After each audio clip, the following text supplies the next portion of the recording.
Good morning to you. Good afternoon to you. Good evening to you from wherever you are joining us. This is Maiyegun live. Brethren in the Temple of Truth. Dear Templars, I believe you have read the caption of the broadcast, the description of the broadcasts. Now, like the broadcast, share it to invite your friends, your not so friendly friends, your frenemies, the enemies that pretend to be your friend. Those are the people called the frenemies. Tell them that Maiyegun today, Maiyegun is live with another interesting episode. And if you have done that already, thank you. Now sit back, okay? Relax while I unpack the the package for tonight. It is also loaded, and it is Politico on MaiyegunsDiary. Politico. It's politics.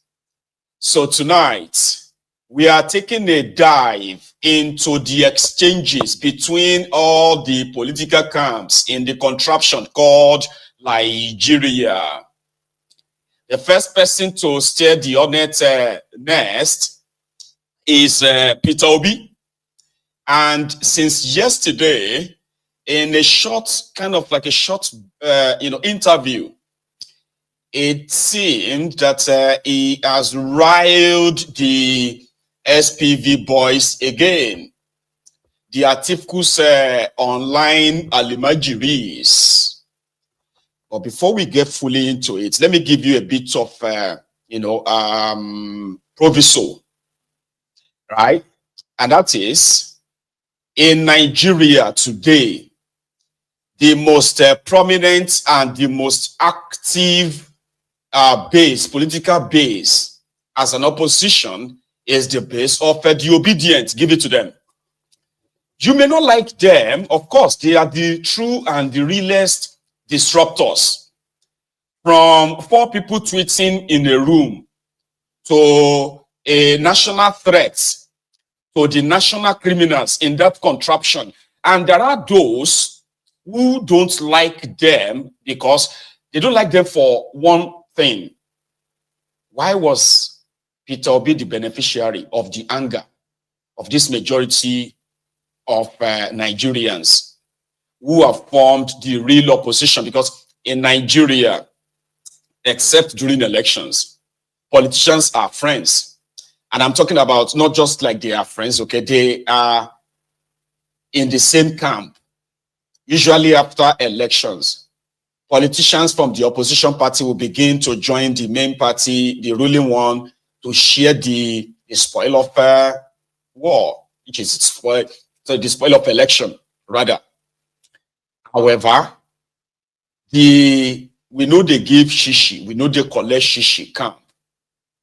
The camp of the tired, angry, frustrated, disappointed, dejected, traumatized, brutalized, bullied, abused Nigerians who camped in a camp called the obedient camp. In their last election, they were declared third, even though majority of them believed that Peter Obi actually won the election. However, they have remained very, very consistent. They have remained very, very active. And they have remained with Peter Obi.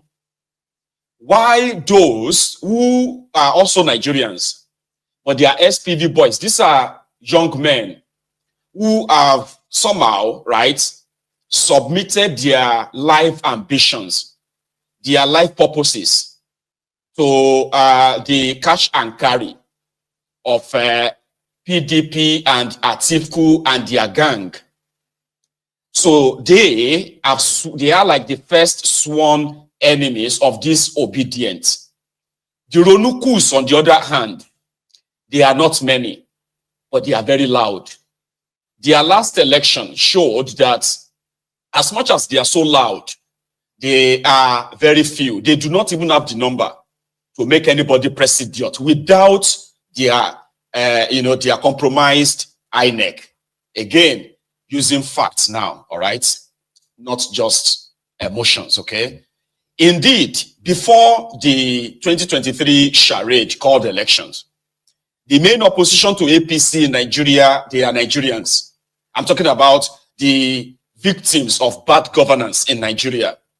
Starting from the 2020 EndSARS protest, the rage and the anger, especially when they were told, if they were not comfortable with the way APC was running Nigeria, they should go and form political party and contest election. Now, they took it personal. So, Peter Obi inherited that, give it to him. And normally, after election, like I said, everybody just go back to their lives. They just kind of like face their lives and until the next one. There is no real, there's no real visible opposition per se. And that is why, if you want to be honest to yourself, you watching me right now, you will know that these obedient guys, they remain the existential threats to everything APC or PDP represents, especially APC. Sometimes you'll be wondering that, wait, in 1999, it was Obasanjo Olufalaye, right? Nobody remembers who was the third. Who came third in 1999? I don't remember the person. In 2003, it was Obasanjo and Bukwari. I don't remember who came third. Do you? In 2007, it was Yaradua versus Bukwari. Okay, I remember who came third. It was Atiku. Then in 2011, it was Jonathan and Bukwari. I kind of remember who came third. It was Ribadom, right? Then in 2015, it was Bukwari, Jonathan. I can't remember who came third. In 2019, it was Atiku and Bukwari. I don't remember who came third. Oh, you see this 2023, it will go down like in history as the most controversial election that, kept Nigerians more divided. And every day, the camps of, for example, the camps of Tifnumbu, it's like, if you want to trigger them, okay, or put it this way, they do not actually really exist without pointing out Peter Obi this, the obedient that. So this obedience remains the existential political threat to the point that the APC are so worried of this Obi that they are afraid that his utterances, whenever he criticizes them, right, they are afraid that his utterances could trigger his base, and that could lead to the breakdown of law and order in Nigeria. They are not as worried of Obi as they are. So they are not as worried of about Atiku as they are of Obi. I'm trying to kind of be real here now. All right, this is their politics in that place. Enough that some people feels like if Peter Obi is touched by Tifnumbu and his gang, that it may actually trigger something. Again, people believe that. So, while others believe that, in fact, it was the division between the PDP, which is Obi, Atiku, that gave credence to the Tifnumbu's rigging and emergence. And the Atiku's boys, the SPV boys, they are never going to forgive Peter Obi and the obedient. If you are a very active person online, you will understand all of this I'm telling you right now, okay? From the impression that Peter Obi, right, or the obedient, to precise, the obedient, right? They were just 4 people tweeting in a room. They are irrelevant to what later played out in 2023. That then put Peter Obi and his obedience, right, in a very good stead, that whoever cuts them believes that he is cutting the big fish politically. Now that they are talking about coalition for 2027, there is this belief, not just from the, in fact, this belief of coalition is not even coming from Peter Obi or his obedient. This coalition idea is coming from the same SPV boys, special purpose vehicle, that's what is called SPV. The articles, the articulators, the articulated mugus, the articulated morons, young boys that have mortgaged their own future for political peanut, for political crumbs, like those who are also running after the roads in APC. These guys were all over the social media pre-2023, telling everybody who cared to listen of how Atiku had 11 million votes in the bag. How Atiku, right, was, how Atiku brought Peter Obi to political limelight. Then after the 2023 charade, they somehow simmered. However, they loathe disobedience so much. So the taunting of one another, the taunting of each other online never ceased. So then they started the conversation about coalition. Opposition should come together. We should come together so that we can remove Tifnumbu. Now the problem is that the Syria contester, Atiku, still want to contest again, right? Again, like I said, the articulators, the articulated mugus, the articulated frosters, right? They didn't care that a Fulani man from northern Nigeria was completing 8 years. All they care about was power. That for them to return to power, it must be another Fulani man from northern Nigeria, and that must be Atiku. All right. So the desperate Atiku, it was the desperation of Atiku that brought Nigeria to this state. So don't forget that. In 2014, right, having felt like, who the hell was Jonathan? It's somebody from Niger Delta, from Bayelsa.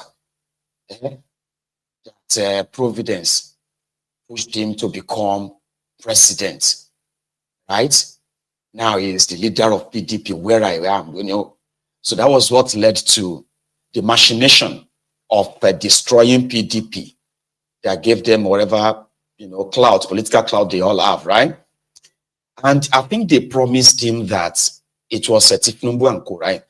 That if he joined them to chase Jonathan away, all right, there will be a chance for him to be the next president.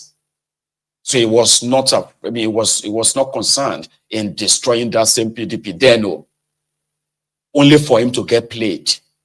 Now, he couldn't wait for Jonathan to complete his own second term then, right? Because he felt like the power must return back to the north. Unfortunately for him, unfortunately for the schemers, it was Bokwari they chose. So that was how he missed out. Since then, he has become a Syria contester. He just want to be president. It's just all about returning to power. It's about the power. I have to get that power. Like we can give me power, give me power, give me power. It's never about Nigeria. No matter how much no matter how much they act or pretend, it is never about Nigeria. I mean, you can pretend to some extent and pretend that, oh, it's about the people and the rest of that. But when you look at the desperation of Atiku, that brought Nigeria to this state, that gave Nigeria to APC, to what all of you are suffering today, right? His desperation is still pretty much like like somebody on steroid. So most of these SPV boys, the articulators, they are southerners. To them, they want to be special advisor to the president. They will prefer to become PA, SA on social media. They are okay with that. However, the only stumbling block is this Obi. So they said that in 2022, was it? Yeah, 2022.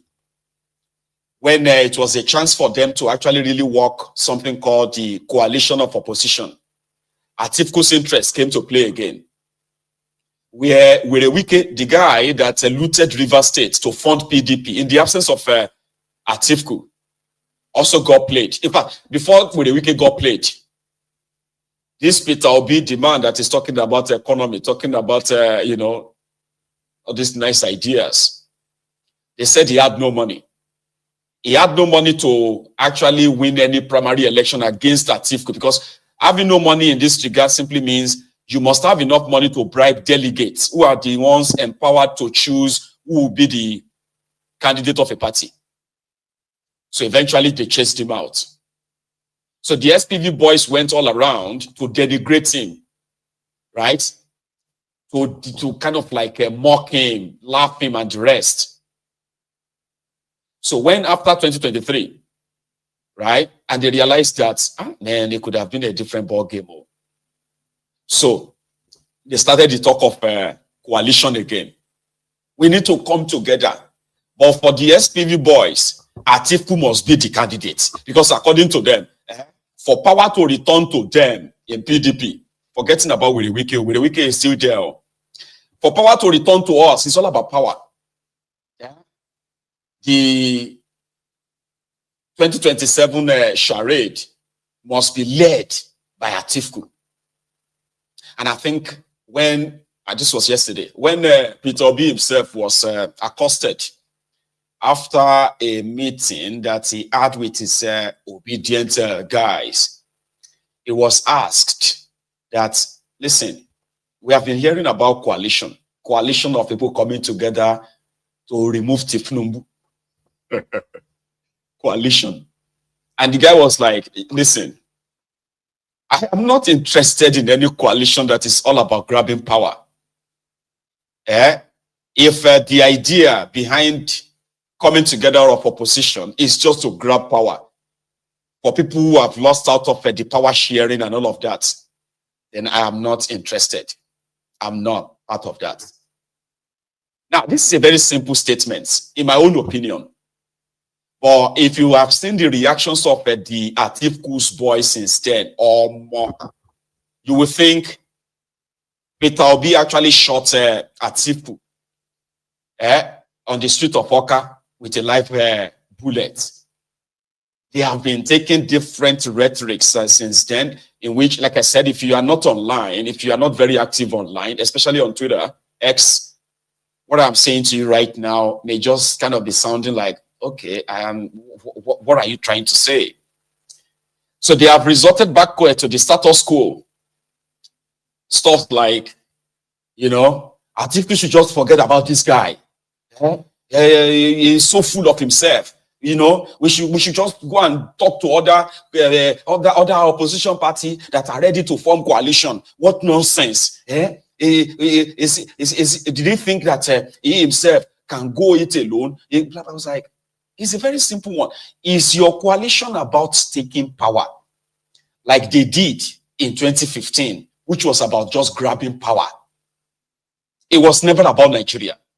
It was about these individuals, right? Except for those who lost out, right? Nigeria's economy was doing not bad.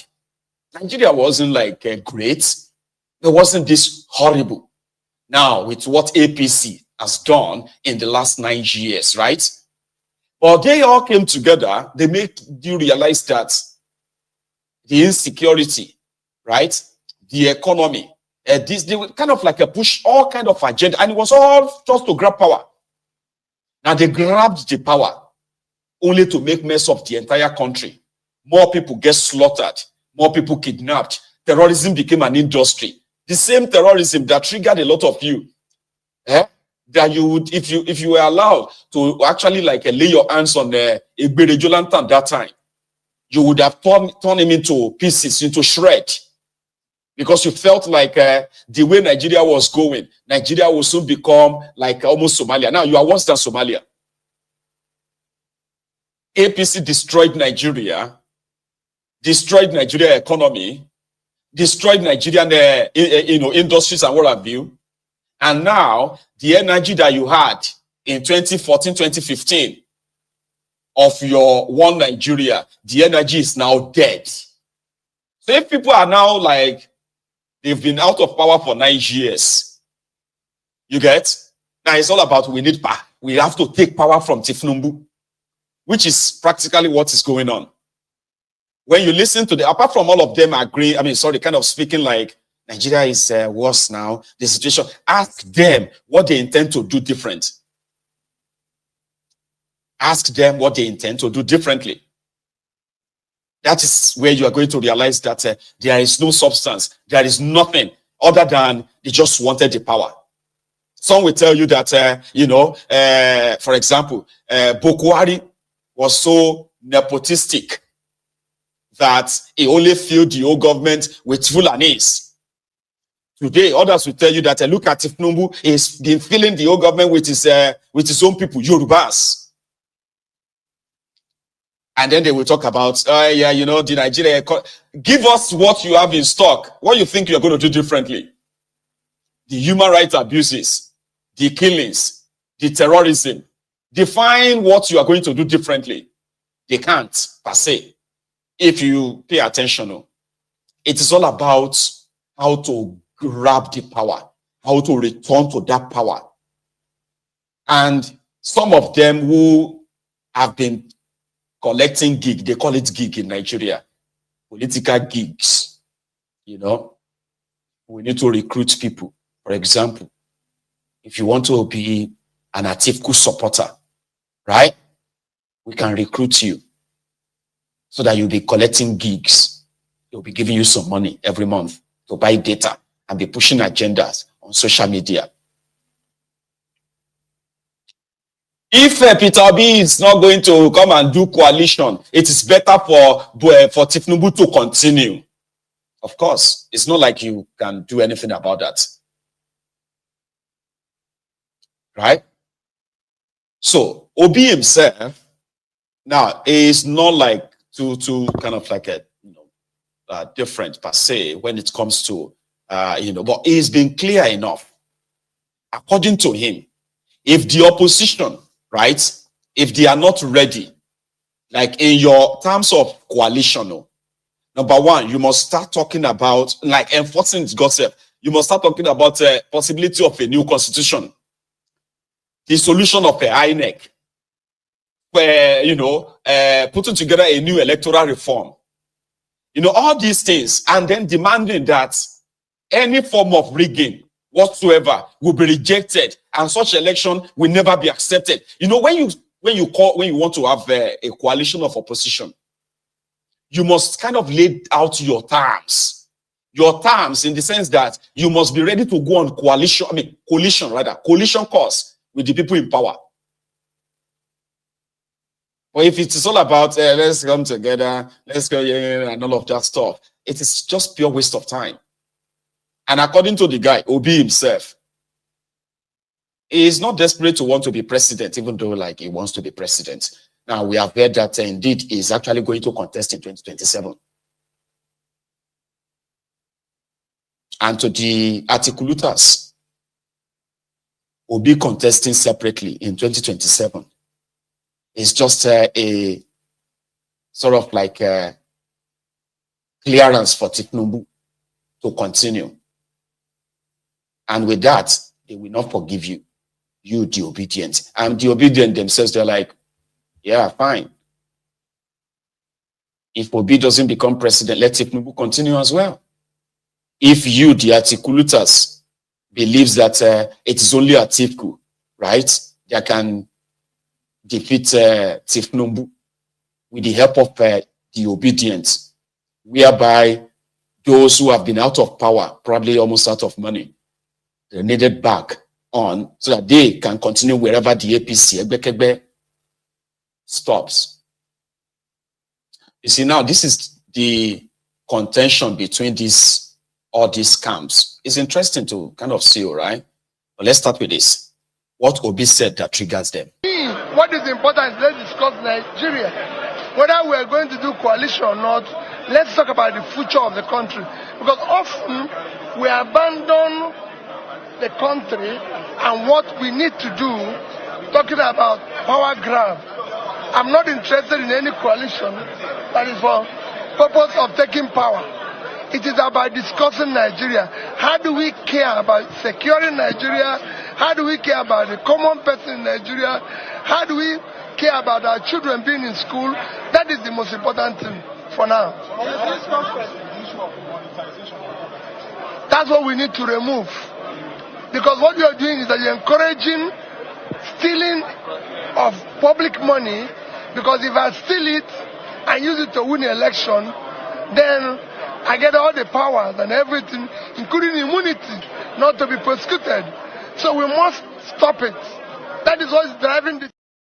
So you get that? So it's, I mean, it didn't see anything bad. Honestly, it did not see anything really like, oh, did this say something bad? Right? He is the one who has met with some of these guys. He's met with Bala Muhammad. He has met with Atifku. He has met with some of these guys who are supposed to be the arrowhead of opposition, Abi.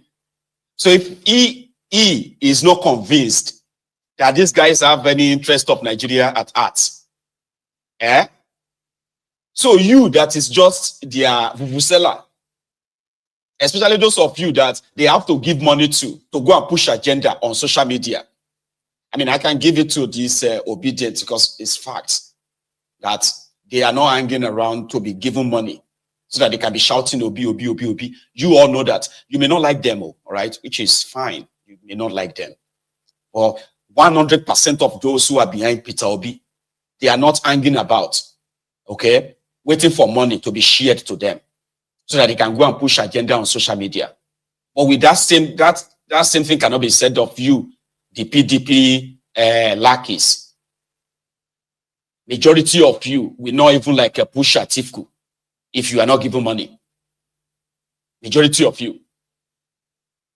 So your disappointment, your anger is because after being given money to push agenda on social media, you are waiting to be appointed as SAs, PAs, and what have you.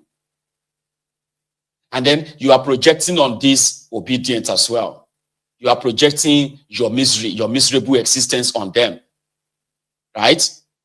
You are more or less like thinking that they are also doing this, they are better Nigeria, one Nigeria for their selfishness when they are not. They may, in my own opinion, or they might be a little bit gullible when it comes to the political arrangement of that contraption. Them believing in this one Nigeria, so somebody like myself is coming from the place of total ignorance, which is excusable.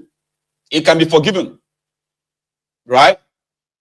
Some of us were once there, believing that if we do this, if we do that, Nigeria, maybe Nigeria will be better.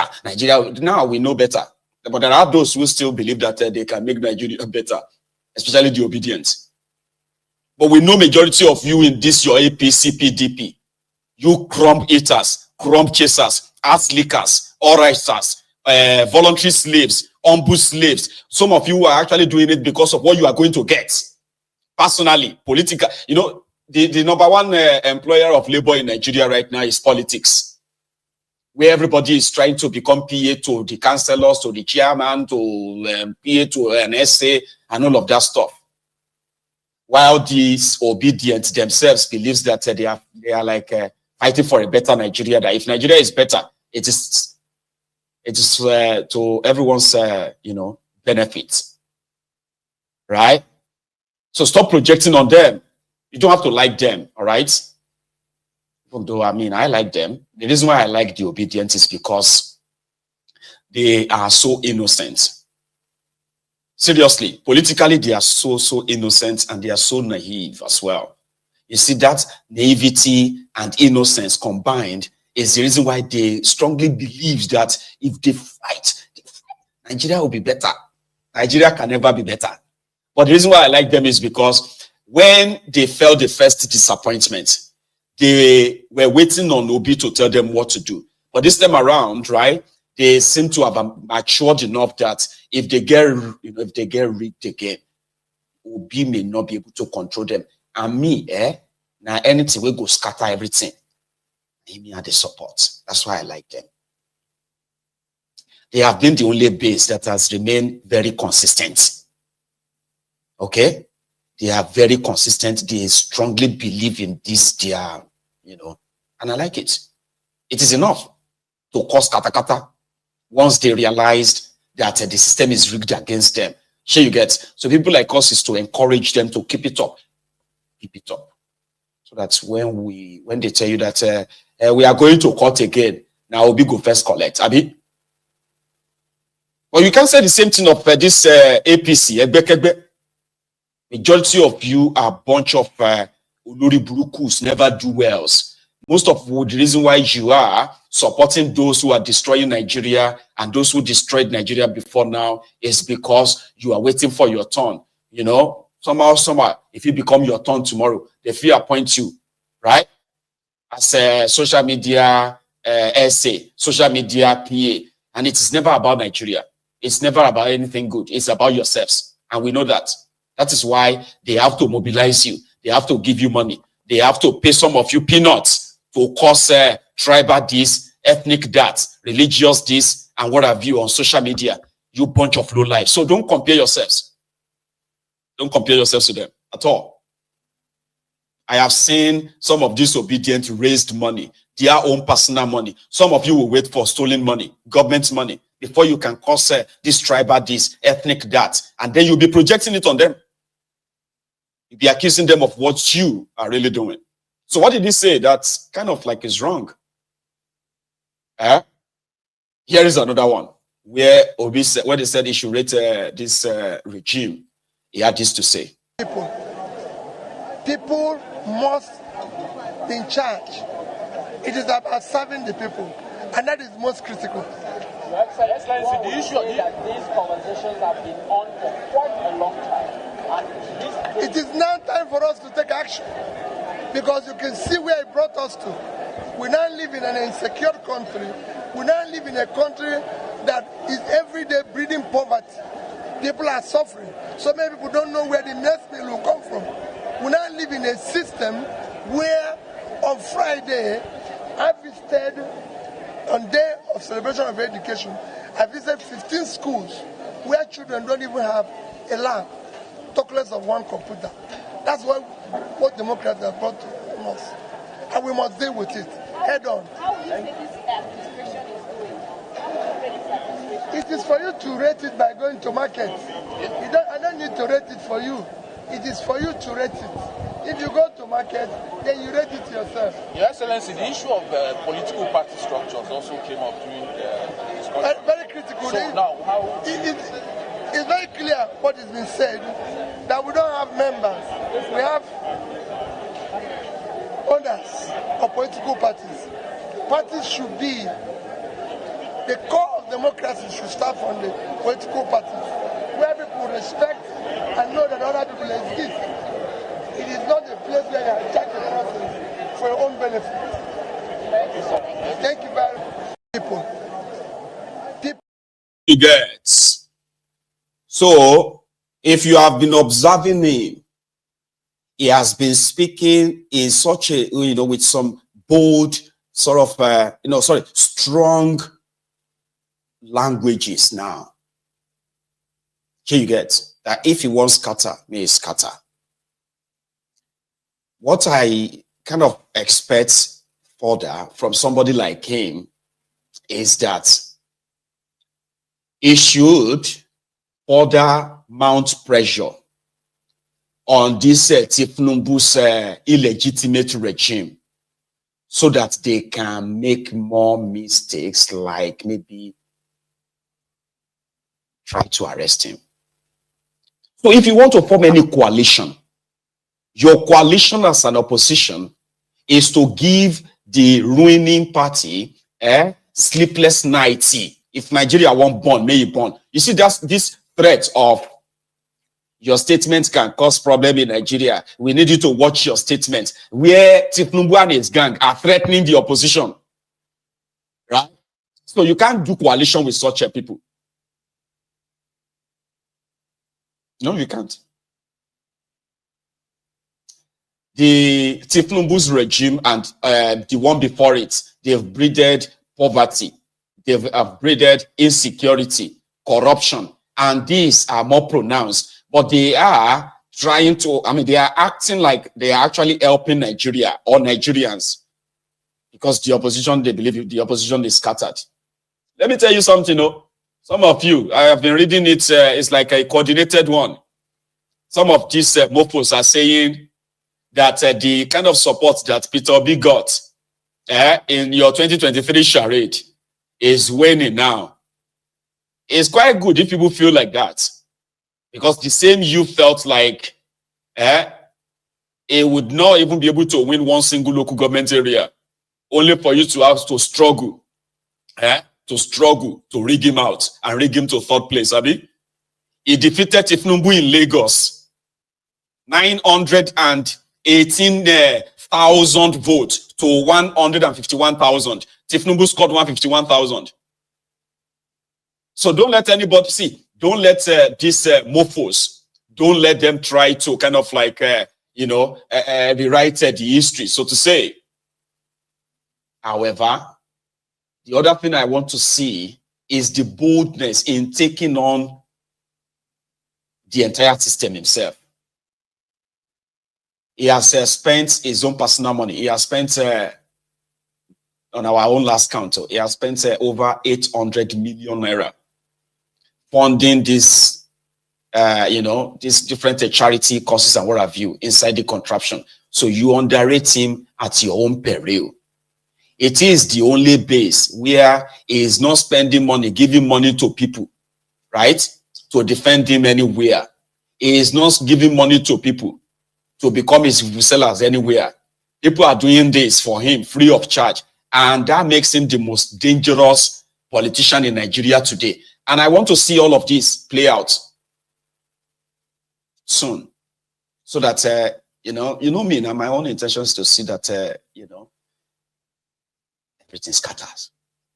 And the only way everything can scatter is for these Muslim rogues, APC, Egbekegbe, to try what they did in 2023.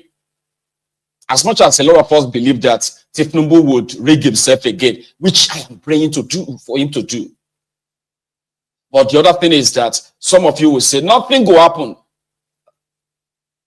I would think so. And at the same time, I don't want to believe so.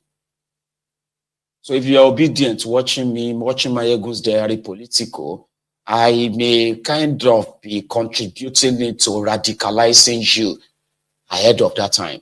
Because we're not to scatter, everything has to scatter before anything can kind of like settle. We're not to scatter, blew up, burn down. And it's going to be the actions of those who believe that they have the power and they can do whatever they want. Right? So don't get it twisted. So at the end of the day, the Atiku camp, who initially, by the way, they were plotting to start a new political party. Did I tell you that? Yeah, they wanted to start a new political party. I think even if they tell you that Peter Obi is not relevant, all of them can go ahead and start something without him. Have you noticed that? Yeah, they want him to be part of it. They want you, the obedient, to be part of it before any coalition can actually make any sense. Without Obi and his obedient in any coalition, there is no coalition. Do you understand that? Yeah, that's what they're saying. That's what I kind of see in the reactions of the articulators in the last 24 hours. They are so angry. And I was wondering why, but I kind of do know why now. In that same Abuja, you won't believe it, or you will believe it because I'm telling you, right? Well, Rufai, do not little finger, including the man that started the movement for Tinubu's presidential journey, Kayode Fayemi. Look at these guys. They were in Abuja yesterday, where they had a kind of, meeting. At that meeting, Rufai, the used and dumped Rufai, was talking about the disappointment of his disappointment in APC. According to him, APC is now led by illiterates, and the leadership in Nigeria is now filled with illiterates. What are you trying to say? What are you trying to do? Rufai, what do you mean illiterates? We know that Koolu and his gang, they are a bunch of, illiterates, so to say, certificate forgers. But Rufai said, I no longer recognize the APC. No party organ has met in 2 years. No caucus, no NEC, nothing. You don't even know if it is a one-man show. It's a zero-man show. You cannot afford to have illiterates, semi-illiterates, and cunning people as your leaders. This is why we end up with poor leadership we have today. He's talking about Tinubu as, poor leadership. The problems that led to the creation of the APC remain unresolved. But I no longer believe the APC is interested in addressing them. The distance between me and the party is widening. There are internal mercenaries in the PDP, hired and motivated to destroy the party. The Labour Party is also facing similar issues. Peter Obi himself told me, I don't know what's happening in the party I contested with. There seems to be a deliberate project to destroy opposition parties. Rufai, this is dangerous. For those of us who lived half our lives under military rule, we know what it is. We don't want a military rule, but we also don't want civilians behaving like the military in their babariga and suits. This is a national emergency, and we must act before history repeats itself. Rufai is talking about history repeating itself because Tinubu and APC, they have now become almost like a military, the way they are running Nigeria now. The illiterates, semi-illiterates. So they replied him. They said, so you want to unseat Tinubu? Rufai. It was Dani Bulaba, the former Atiku spokesperson, who is now Tinubu's essay on social media. Dani Bulaba said, my brother, my senior brother, are you trying to unseat the same government that you helped put in office? If you are given an appointment, if you had been given an appointment, would you still say the same thing you are saying today? And he is right. If Rufai had been given a political appointment, like a minister, he won't be saying all this thing he's saying now. Similarly, if Werewike was not given appointments, Werewike would be sounding like an opposition today. In fact, Werewike will be meeting with other people and say they want to form opposition as well. You know that. So Atiku said, when he met with some other political parties leaders, they told him that Tinubu gave them 50 million naira to ensure that they are never part of any coalition. They collected the money and they went to the coalition meeting. So right now, the message is that they want to form coalition to save Nigeria from Tinubu. Really? So it's about power grab. It is about power grab. And Peter B is right. So what is now the way forward? Somebody usually asks that, he want a way forward. I could say way forward. That's a blow. You see, when we talk about way forward, so go be like say we actually wanted this contraption to work because it's on us to make it work. It is not on us. It is not my duty to make Nigeria work. It is not your duty to make Nigeria work, but it is our responsibility to break Nigeria up. But some things, they have to happen. Some things have to happen for Nigeria to break up. The actions and the inactions of the political class, the ruling class, their actions and inactions will help, facilitate the breakup of that contraption. Stop dreaming. For Nigeria to work, it's not political offices in Nigeria today, and they are busy destroying the contraption, and you are asking me for a way forward. If I tell you the way forward, you go follow me. Will you? Oh, okay then. The way forward is for everything to burn down, break it up, to save lives. Would you agree?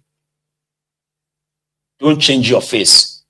Because sometimes when people come here to come and ask what is now the solution, what is now the way forward, is you will think say they are serious, that they will follow it. If you ask me what is the way forward for Nigeria, and I say, let us break it up, everybody go their separate ways, your face will change.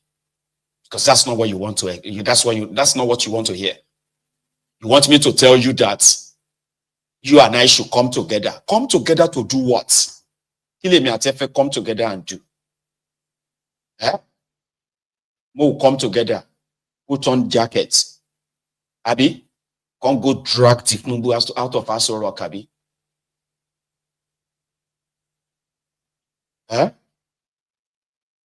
You want me to tell you what you want to hear, or not what you need to hear? Those who want to drag Tifnumbu out of Aso Rock, they are not different from him. They will never put somebody that genuinely have the interest of that the people there, or the genuine interest of that country. They will never. No. It's all about power among them. And once they are out of that power, they will do everything, including leveraging on your own emotions, which is what they do all the time. Leverage on your emotion. We can sort everything else later. Let us first chase the Tifnumbu away. No, we'll first take the power first, and then we can. Meanwhile, now so they told you about Egbere Jolantan. They chased him away only for terrorists to take over Nigeria. Corruption became legalized. That's what they have done now. Corruption is legalized. So if you ask me, Maiyegun, what is the way forward? My dear Templar, the way forward is for you and I, at any given opportunity, okay, to help put scissors into this fabric, and cut them into pieces. Everybody day in day. You day your day, I day my day. Let the Yorubas handle their own affairs. Let the Igbos handle their own affairs.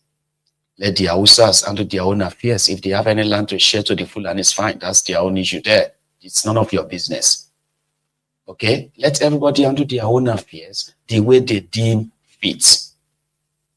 Anything short of that, and Torawani, now deceive, we deceive ourselves. We just deceive ourselves, they go. Keeping Nigeria together is not in anybody's interest. It's not in your own interest. It is not in my own interest. It is in the interest of the oligarchs, the bourgeoisies, the criminals in that place. It's not for you and me. We'll break it up. There is a chance for you and I. Yeah, there will be a chance. Since you and I may not have the power to break it, then the actions, like I said, the actions and inactions of these rogues will lead us to that destination. Just they follow like this. They follow. And to you, the obedient on MaiyegunsDiary Politico, I beg you, they will rig you, they will rob you. And I will ask you again and again on this platform, what do you go do about it? What are you going to do about it? So maybe one of these days, I may help radicalize some of you enough that you will help scatter everything. Because without it getting scattered, desperate politicians are grouping. They're finding their common ground.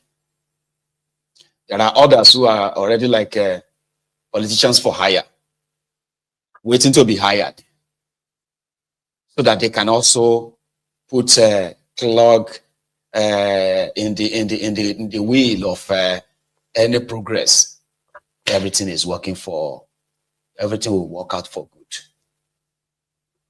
Maybe they see waiting they happen for Congo. Nigeria, if it continues like this, will not last another 10 years. Write it down. Go and write it down. Last, should be right now in Nigeria, you already have ungoverned areas, Abi. That is expected to expand. It won't be the Fulani terrorists that are now going to have ungoverned areas. You will see ungoverned areas in Igbo land. You will see ungoverned areas in Yoruba land. You will see ungoverned areas in the Niger Delta, Ijo, and what have you region. You will see ungoverned areas in the middle belt of Nigeria, because everybody will begin to actually control their own small space and their big space as time goes by. You have plenty time. Make these criminals continue with what they are doing.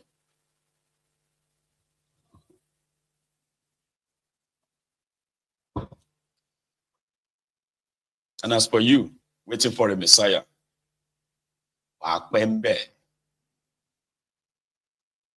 you know, and you can wait to see like, you know. So yeah, let's take it a bit further.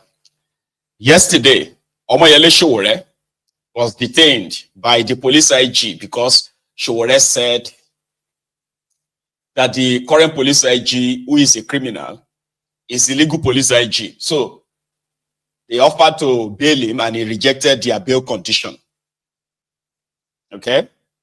And now that they have detained him at their RRT, at the IRS, at the court in Abuja, they have decided to sue him, or sorry, to charge him to court. And these are the charges. Count one, that you, Omoyele Sowore, that on the 13th day of December 2024, within the jurisdiction of this honorable court, jurisdiction Abuja. How can Abuja courts have jurisdiction in Lagos? Anyway, unknowingly send messages through your verified X handle account and cause a publication against the Inspector General of Police where you called him illegal IG, which you know to be false for the purpose of causing breakdown of law and order.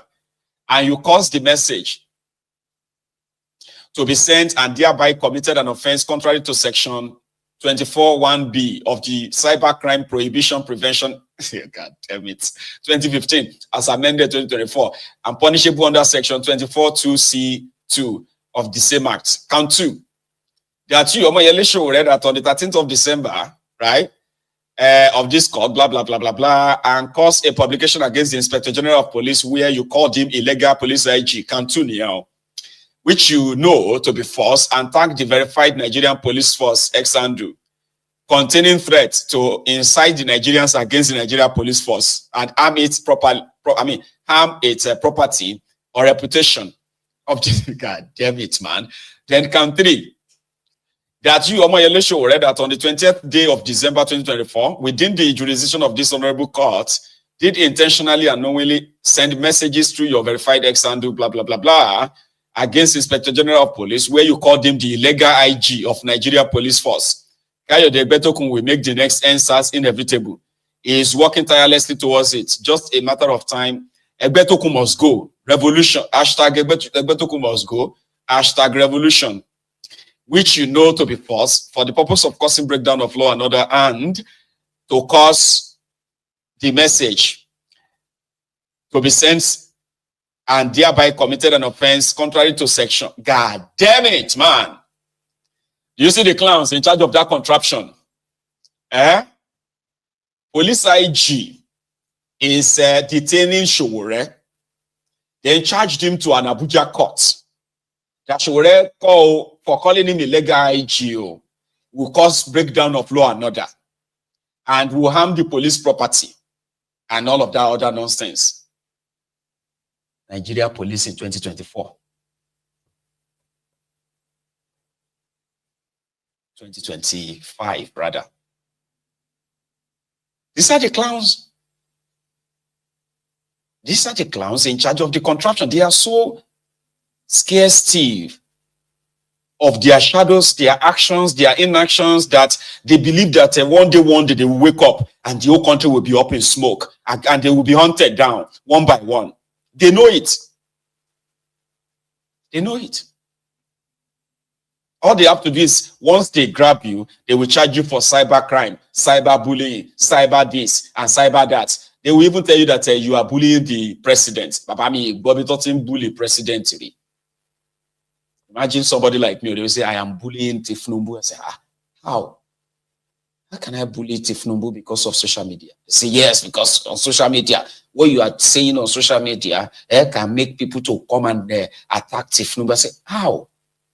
How? That's how. You know, Asao call, I would do woni. That's what the police IG will be like. Asao call, I would do woni. I don't see him. You're causing cyber crime. Cyber crime. God damn it, man. So these are the clowns in charge of their contraption. And guess what? The voluntary slaves, the humbled slaves who are ready to obey them, they agree. So that was why yesterday, when Sowore rejected their bails or their bail conditions, it was moved to their detention center. I think I have that clip. No, sir. Did you bring the bag? No. Where is it? It's at home, but I'll bring it over. You don't know. I didn't know you were bringing that. I didn't know you were coming with that. I told you to bring it. Hold on, where's my friend? You are not supposed to be traveling in the middle of town. No, you're VIP now. Executive. I'll bring a passport. Then the police will stop us on the road. No problem, no problem. You have escort. I'm going to provide you escort. And now.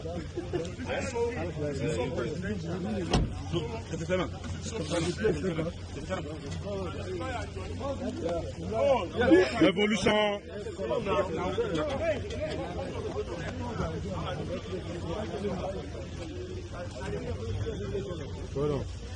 Do you know this place? Yes, sir. You know where they're taking him to? Sowore was a presidential two times a presidential candidate, but they still treat him like he's just an activist. Can you get? So somehow, I really wish they can extend similar invitation to Peter Obi. You know, Sowore is somebody who is ready to go to their detention. He's ready to be locked up. I don't know if Peter Obi is really ready to be locked up, because that can change the entire game. Imagine Peter Obi being invited by the police because of what he said or what he posted. This is the imbalance also. Imagine the police IG inviting Peter Obi because Peter Obi says something about or about the government and what have you. Just imagine that, and then they say, oh, we are going to detain you. You need to post bail. So sometimes I want to see what can we actually say or do, because that is going to hurry things up, right? In my own opinion, the Sowore supporters will say Sowore has been the only one who has walked the talk of pretty much like going band for band with the powers that be, but he is not respected in that regard. And that's very disappointing. Some people believe that it was Sowore that should possibly have inherited the angry Nigerians that wanted to punish APC. It shouldn't have been Obi. But others will say, oh, Sowore's utterances, Sowore's countenance and the rest of that is somehow alienating the people from him. What else do you want? You need an opposition, somebody who is going to take these guys to the cleaners. But the difference is that some people want, you don't like APC, right? At the same time, you want to be diplomatic with them. Because Peter Obi is a bit diplomatic. So I want to see, what is he going to do? Or what is he going to say? What can he do or say that will get them riled up and push them to want to arrest him? Or even arrest him? Because he said a lot of things, by the way. But rather than them to try to intimidate, Abi is just too big for them also. Because sometimes I think about these things, right? And I'm like, imagine they lock Peter Obi up. So that Peter Obi that has visited so many places, hospitals, schools, IDPs, and what have you, right? Who have met and interacted with the ordinary people, have seen them. I mean, I arrest him and lock him up so that people can react. But some people believe that they're not born them well. They can't try that. So that then makes Sowore so ordinary. He's the one who has sort of like related with the brutality of those in power. He can relate very well. And the brutality of those in power, somebody like a Peter Obi can relate.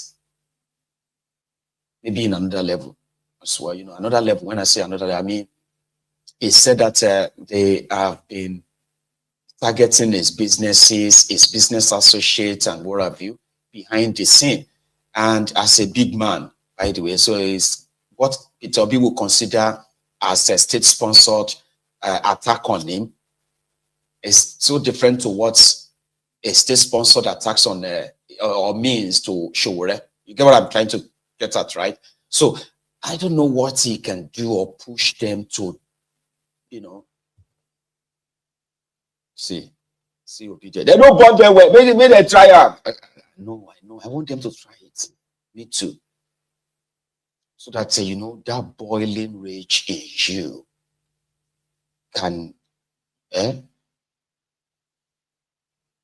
manifest.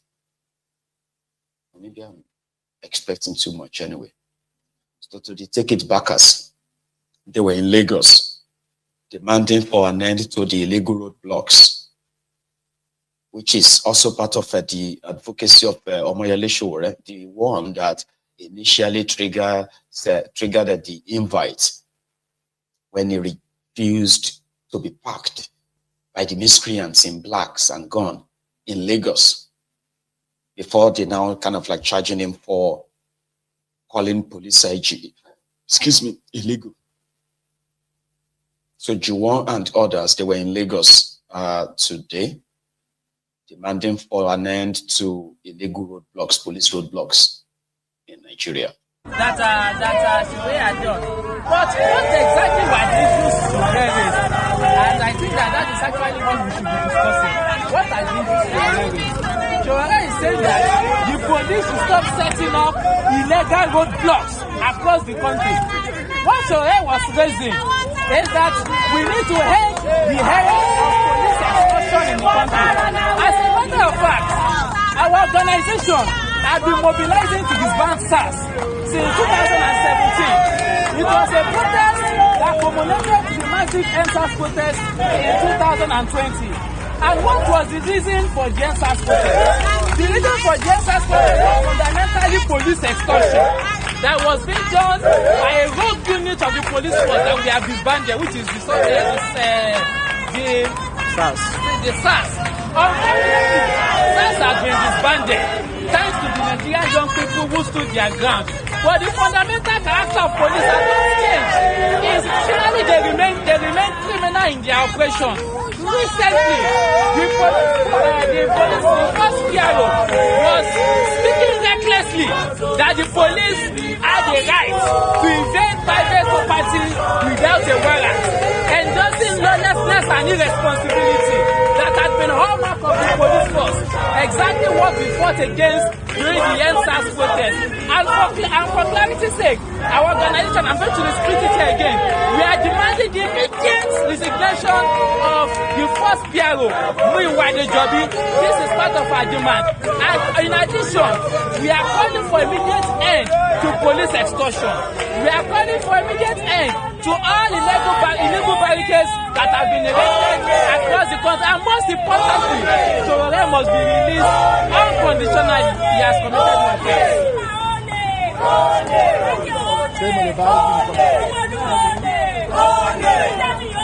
Yeah, talk to the fellow.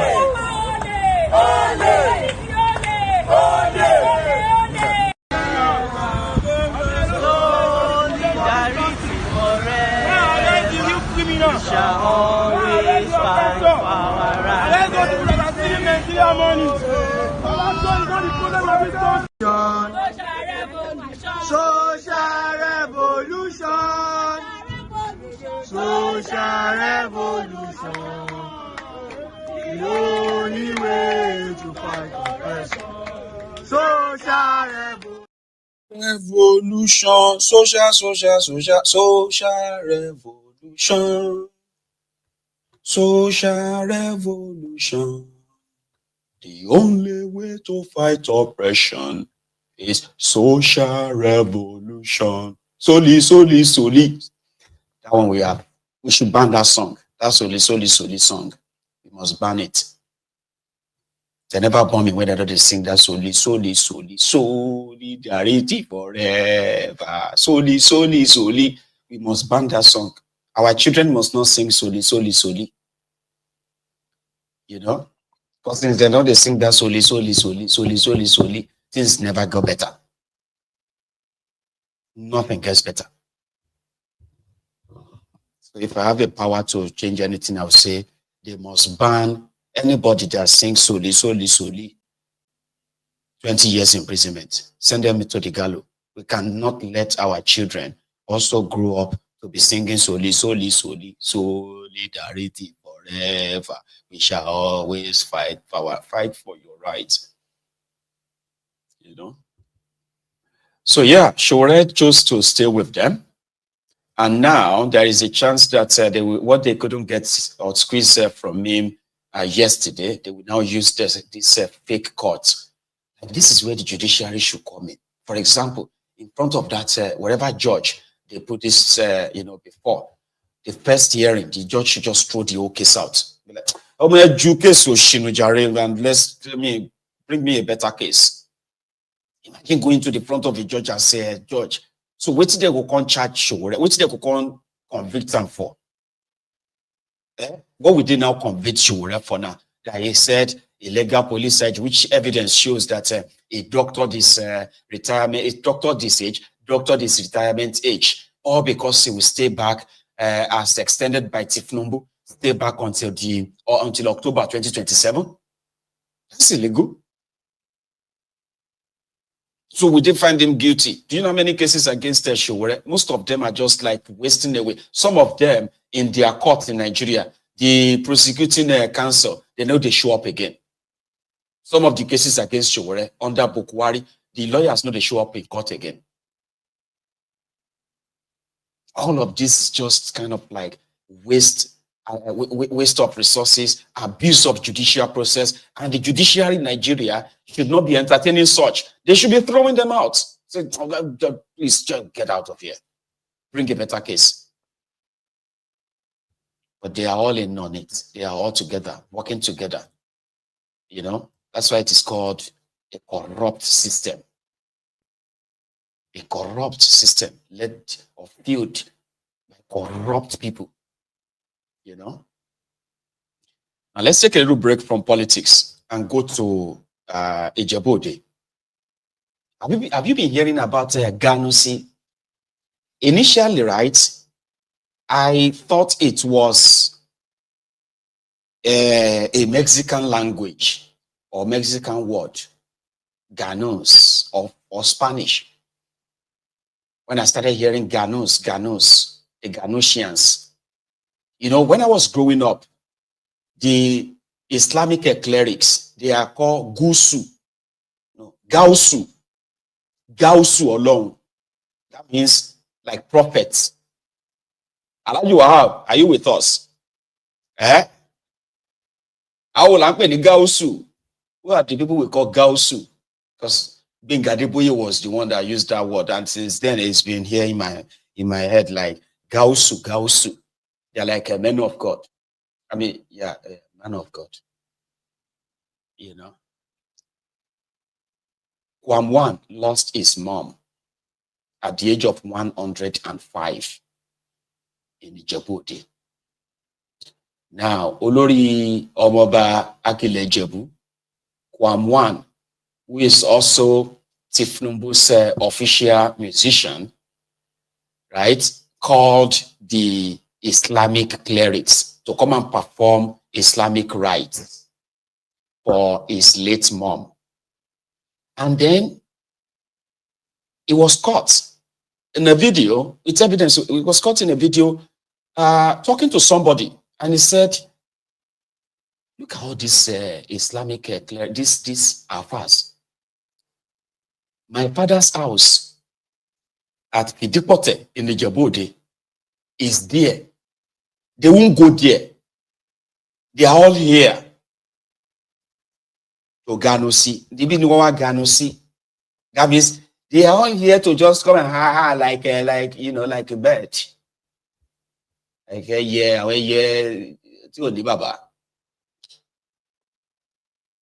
So that video made it to the internet, and that really got the Islamic clerics upset, like angry. How dare you? Why would you say that? It was because we love you now. That's why we came to your house. It was like, see, this is my own house. My mother's house, which is my father's house, who happened to be my mother's husband. So we are going to be doing the burial there. So you're supposed to go to our family house, not my house. But he said they came to my house because of what they will chop, what they will eat. That's very insulting. So that video that started the whole thing, this one, Ganusi. Ganusi. If you know what Ganusi.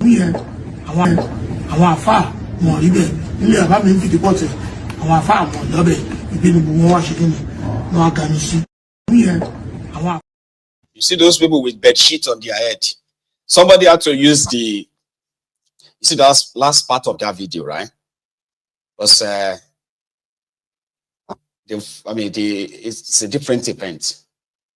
But somebody had to use the video of our past where they are busy eating, like, at a party. They used the voiceover of K1 where he said, all these are fast.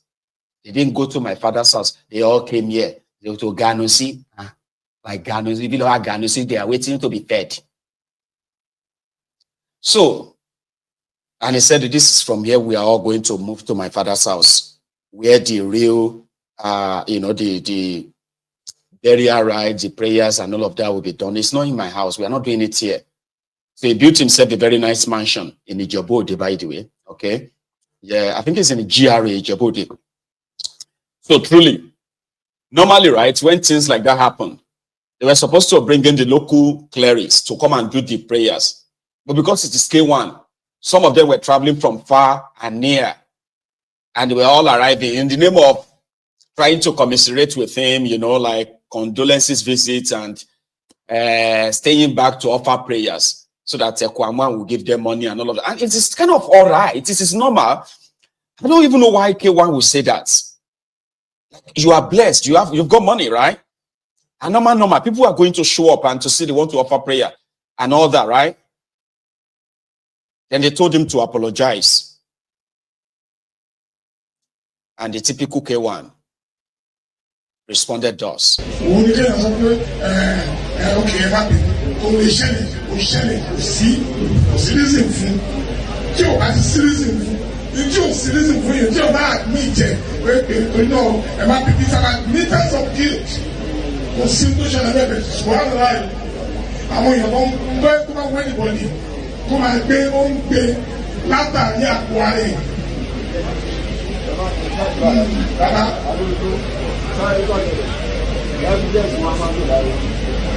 One evidence in that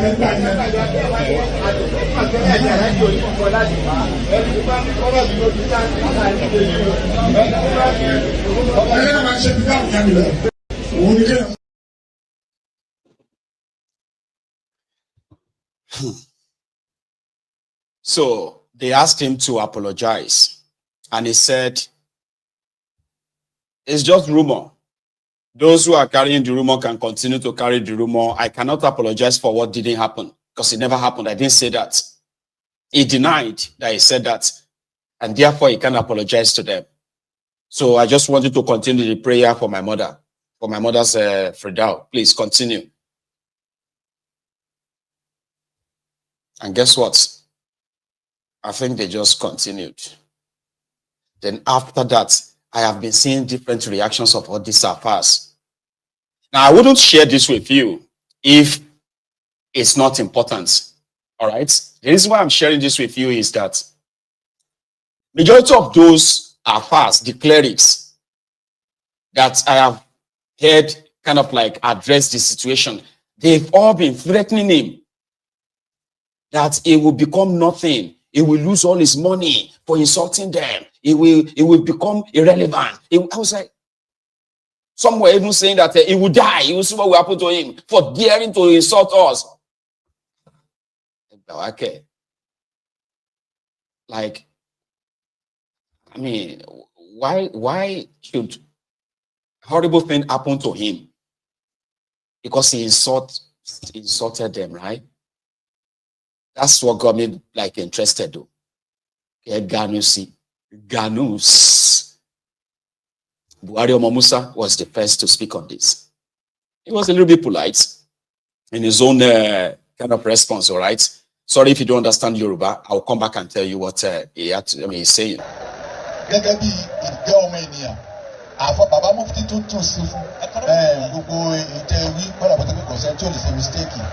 What's the mistake in an ND? Edwa Mike, Edgar, my former people. Anyone else got a work and you'll think you were a cocoa to your body.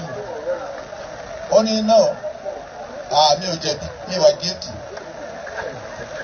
And no, I'm about to have my money.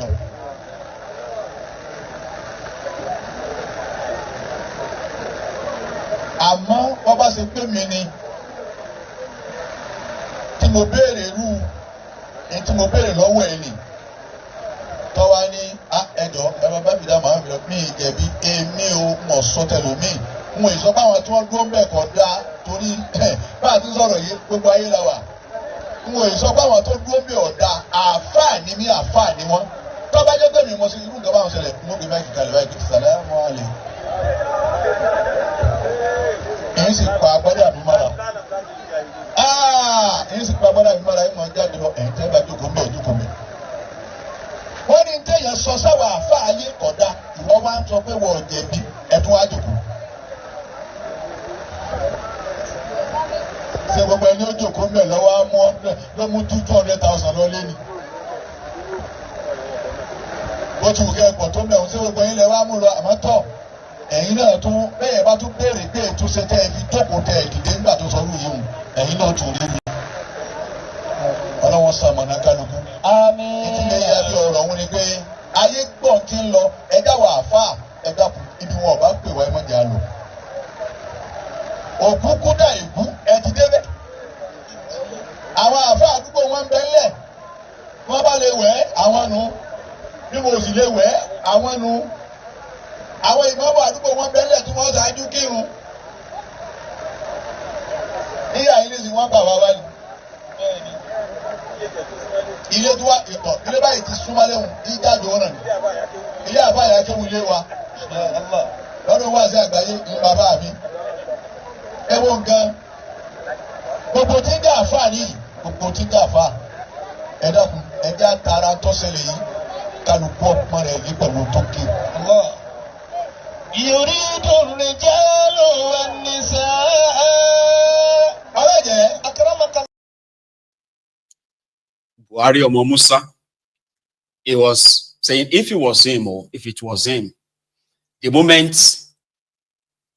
K1 was told to apologize for what he said about the affairs, and then he said he refused, he would just drop the microphone, stand up, and walk away. That he is not saying those who stayed back like they did anything wrong, but if it was him, right, he will walk away. That's how many of them that visited, that were in that gathering, kind of like I went home with 200,000 naira each, and say, because I went to Kwanwan's mother's burial, I got 200,000 naira. Like, it's kind of trying to put a value into how much money do you think you are going to really make to sit there, be insulted, and you sat through the entire program. His own is moderate. This next two clips, about there was. The first one was this Apa.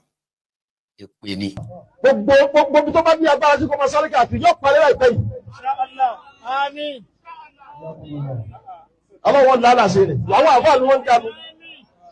Benu ba te wa gbe o to si wi won wi a word. Take apology. I'm very sorry. Ko di da fún. Allah. Baba ni o ni nima o to si te ku ni. America tí wọ́n ní kò sọ́lọ́run wọ́n ti bọ́ lọ́wọ́ nísìn. Owó tí bá mú ti wá látọ̀dọ̀ Ọlọ́run ti wá ojú aburú tó rọ̀ Amẹ́ríkà yóò sọ sínú lẹ́yìn tọmọtọmọ.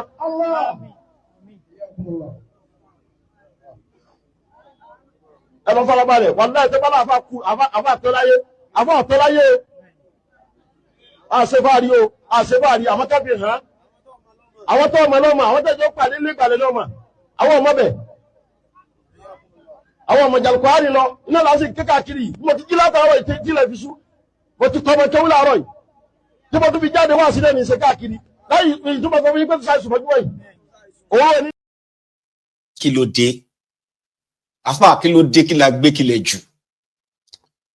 You know, say me, I'm no longer Kwanwan's kind of like, supporter anyway, because he's APC, Egbekebe, and I don't like anything APC, Egbekebe. But Afa, kí ló dé? Like Penny, kí ló dé? They calm down.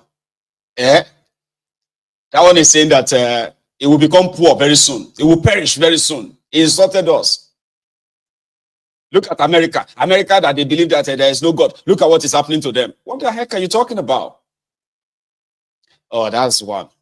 Listen to another one. This one is...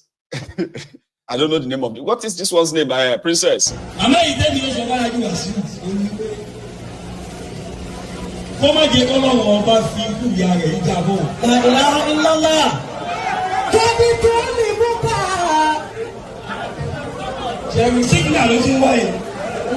Ṣé mo pé ìyá rẹ̀ ti súnlẹ̀ pé péjọ́ méje ti sí wọn.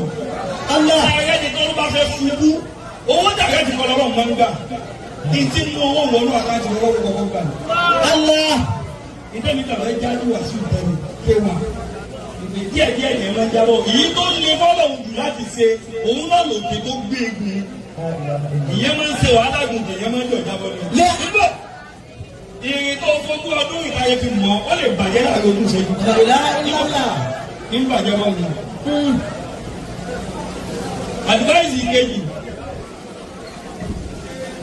Ìyá akẹ́wọ̀n ni wọ́n ti lè tí wọ́n ti ń lo ọjọ́ méje ní ìsàrí àdúrà. Kọjọ́ méje ní ìkókùn ká jáde ká ṣe sọ. Ṣé ẹgbẹ́ tí wọ́n bá rí bá ti ṣe gẹ́gẹ́ sọ́dọ̀ ní ilé fún àti bí. Allah. Ọlọ́run lè fi wọ́n ti ní ẹ̀sùn fún orí fúláṣì rẹ̀ láti kó fún ọ. Ọlọ́run lè fi 50 years ìyá ọlọ́lá tí ó gbà lónìí tó gbà. Ìdádájú àsìkò ṣeun fọláwà fún àgbẹ̀rù ṣeun kò dùn ní kọ́kọ́rọ́ kìtọ́ ní ká ṣe tọ́lá wò ní ṣe. Ọlá lè á ń bọ̀. Ìyẹn ló kù nínú.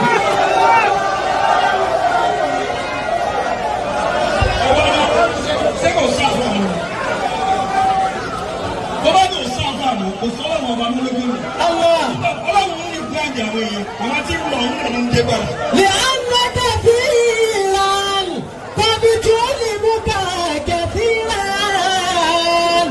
Mi ní sọ́jú báyìí lọ. Ọjọ́ méje mi tó pé. Ṣé ẹ̀rí ẹ̀mọ̀ pé sọ́ọ̀rì Tẹ́bá wo ara mi ti mẹ́bẹ̀ kò ní mélòó lọ. 5 péré. Àwọn ọ̀gá àwọn àfa àwọ̀. Àwọn àfa tó tó wọlé ọ̀gbọ́n wọn. Àwọn àfa tó kì í sí ọ̀la. Allah kò sí bí àwọn àfa àti lè pẹ́ láyé tó ìjọ tó bá kú wọ́n yẹ kí n sí ọ̀la àfa àti tẹ́bí tó ń bọ̀. Ìṣe wa ń dùn mí. Èmi ẹ̀ sẹ́ni tí máa ń fi ọ̀rọ̀ tí ń tírẹ́ndì o. Ọ̀rọ̀ mi ń tírẹ́ndì láì fọ́lọ̀ tírẹ́ndì. Èmi ká tírẹ́ndà. Eléyìí. Àgbẹ̀rẹ̀ wọ́n wù. A níbi ájúwà sí ìlú wọ̀. A níbi ájúwà sí ìlú. Ẹ̀gbọ́n ṣe ni wọ́n wá gbẹnu yẹn. Ẹnu gbé wọn. Bàbá wa àdúmìtì gbẹnu bí àwọn gẹ́gẹ́ náà sáyẹn fọ́lọ̀ kó rí àwọn bọ́. Sọ̀rí káwọn èèyàn wá gbẹnu ẹsẹ̀ pọ́blẹ́mù. Àdámọ̀ ṣúgà tí ṣúgà bá ti gùn yóò rẹ́rà pébò. Ó ń bí ẹ̀mú ọlọ́run ó fi ń tó jẹnu sí ọlá mi. Allah!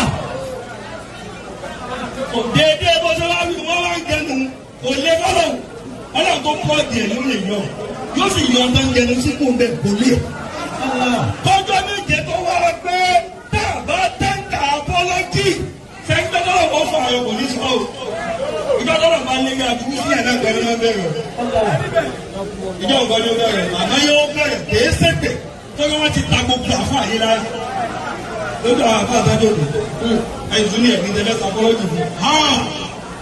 Tẹ́ ẹ̀ bá lè sọ pé ẹ̀mí ni ẹ̀. Ọlọ́run náà ṣe nǹkan tẹ̀ mí tóun náà mí nì.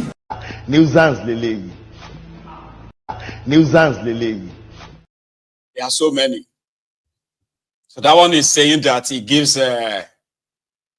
7 days to apologize. Or else, God that gave him something that the Afars are ganusi, which is what they are coming to chop, to eat from his hand, right? That same God can unplug it and remove that thing that people come and chop.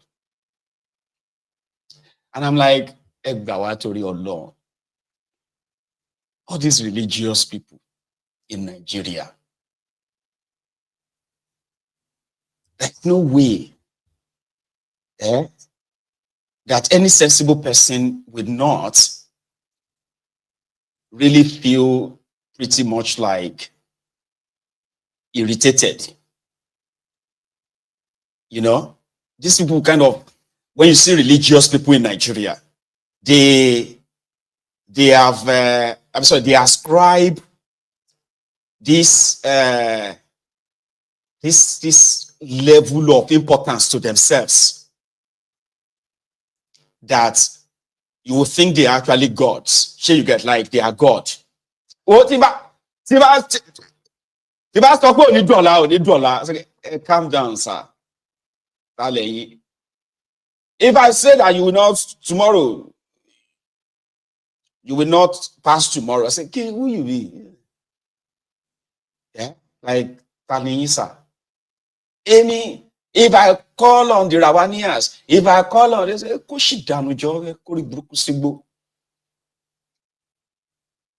you know, that was how one of them said that Rufai. Remember that one? Sulaiman Otobo. Remember Sulaiman Otobo? Sulaiman Otobo was like, Rufai will not last for 7 days. This was in 2000, was it not 2017 or something? When they had that face-off. You remember? He actually said it in his own church. Screaming. You see that one in Kaduna? You will see what will happen. It will not last 7 days. He will say, amen. People are saying, amen. Kaduna Littlefinger did not just lasted that 7 days. He has been around for almost 7 years now. And then Sulaiman Otobo, he is still there in Benin, scamming his own, defrauding his own shippies. Nigeria is a place where any religious person is like, he has this power. If I say anything I say, you see, you don't know. I say, Koshi Danusa, you weary. And it's all the same. You will see some people who are like even traditionalists. Yeah, there are traditionalists. Somebody once said that I would die. Yeah, me. I can't see the video anymore anyway. There was a guy who actually made a video and said that Motifenuko, you this Maiyegun, Maiyegun, Utifenuko leni. I didn't go to Mashalese, Kilo Feshelese, Maiyegun, because of APC. Because of APC, Ebekebel. This was like 2000, I think it was like 2017, 2018 or something like that. It's been a while. And now, did a video that I will die. You will see. You will see. Say, me, Jebu. Give me losing league, you know that kind of thing. Say, I just want league, now you go die. Try it. But it is all just the religious people in that contraption. They will tell you that you better don't use your head to carry a generational curse. I say generational curse from who? From a pastor. A pastor would give me a generational curse. The only generational curse that is on all of us in that contraption is the fact that we are part of that contraption. The moment they break up that Nigeria, you break all the generational curses. Anything from that, even your pastor self get generational curses for being part of that contraption. Everybody's like religious people in that contraption. They always believe that they have this power. Say, watch your mouth. Watch your mouth. Say, kilo feshe for me. What you could do? I don't say that. Are you wow? Say, okay. So, what you can do? Are you?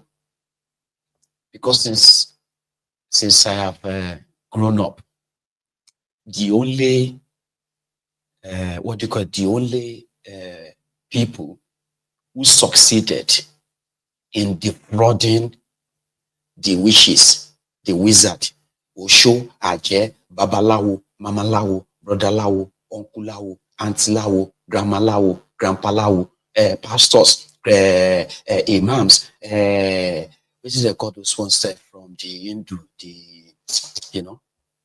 APC, Ebekebe. To the point that people know they chop for dream anymore.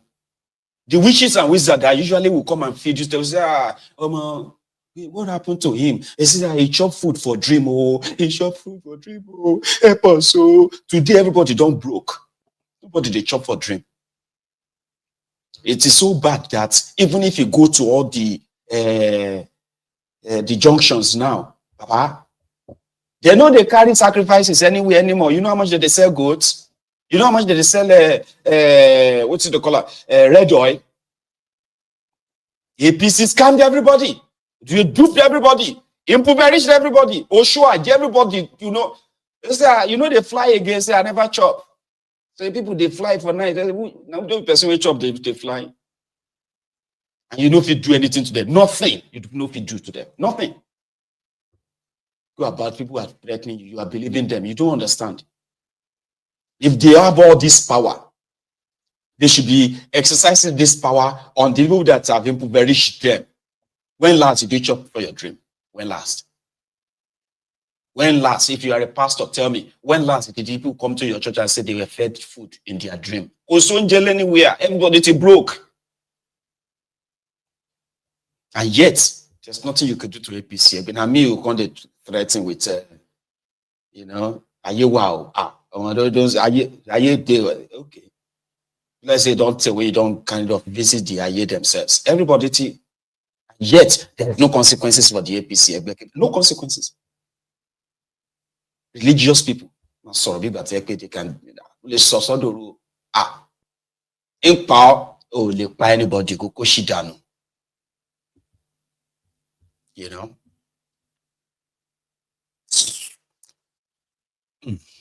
Anyway, let's go to Congo. Okay, because things seems to have taken a different turn right now in Congo. Yesterday, it was Goma that got taken by the rebels, the M23, as well as the Rwandan soldiers, as reported. Today, the residents of Kinshasa, the capital of the Congo, they took to the streets in what started like a protest. They said they were protesting against the involvement of Rwanda in this M23 advancement. But that changed so quickly that these Congolese, they started attacking all the embassies in their country. Ugandan embassy, Rwanda embassy, I don't know if they attacked Nigerian embassy there, not sure yet. French embassy, United States of America embassy, name it. And as they were attacking them, burning them down, they were looting the old places. So right now, there is no clear definition of the purpose of the protest anymore. Do you understand? Is this the beginning of an end? Is this, because you remember that the rebels, right, who have now received so much support from the locals that even other people from other regions, they are now kind of looking forward to, if possible, they are going to capture Kinshasa. And people are now saying that if they are unable to capture Kinshasa, right, maybe they should declare their independence from Congo. The eastern part of Congo should declare their independence. Now, things are happening so fast that these countries, Japanese, Korea, China, Chinese embassy, Rwanda, Uganda, Angola, South Africa, what else? France, UK, they have been evacuating their people from the place. I have these combined videos of all these happenings, okay? And they mostly, they speak in French. But let me share that with you. This is today from Congo. So different from what we saw yesterday.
Voilà.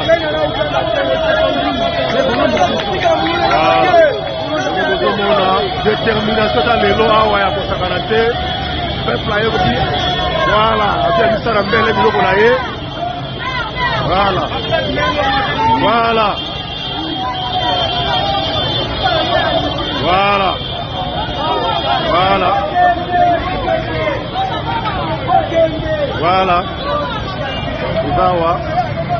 International José Mounana, Zaliawa. Et pour accompagner ce que vous voyez pour que Zaliawa. Chaque Kagame, vous êtes de la rue. Les seigneurs de la rue, c'est de la rue. Uzawa. Donc, Kagame, on t'attend, Kagame. Kagame, t'attend.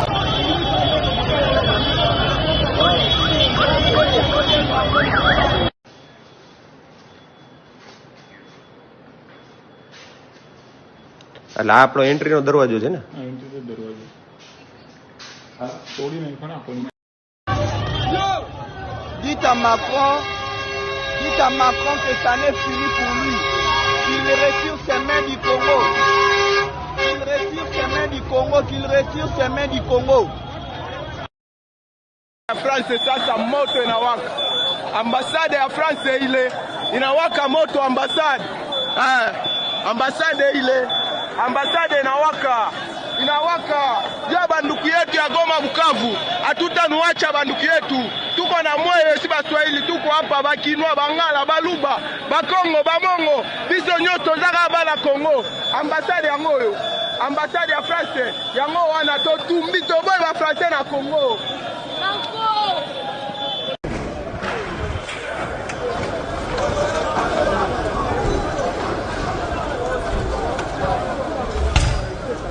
Vamos na open na boy. Tochana panze mabe.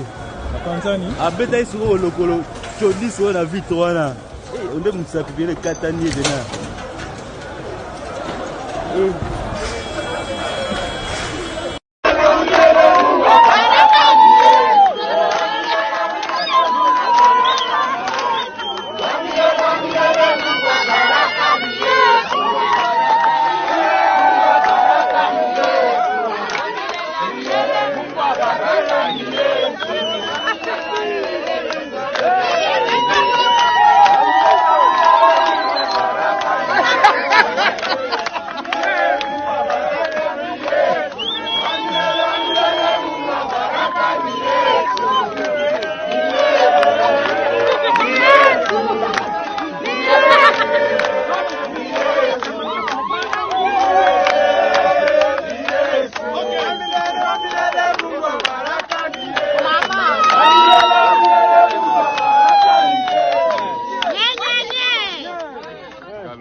I mean, I don't understand why all the looting, you know, or it seems that things are really gone out of hands.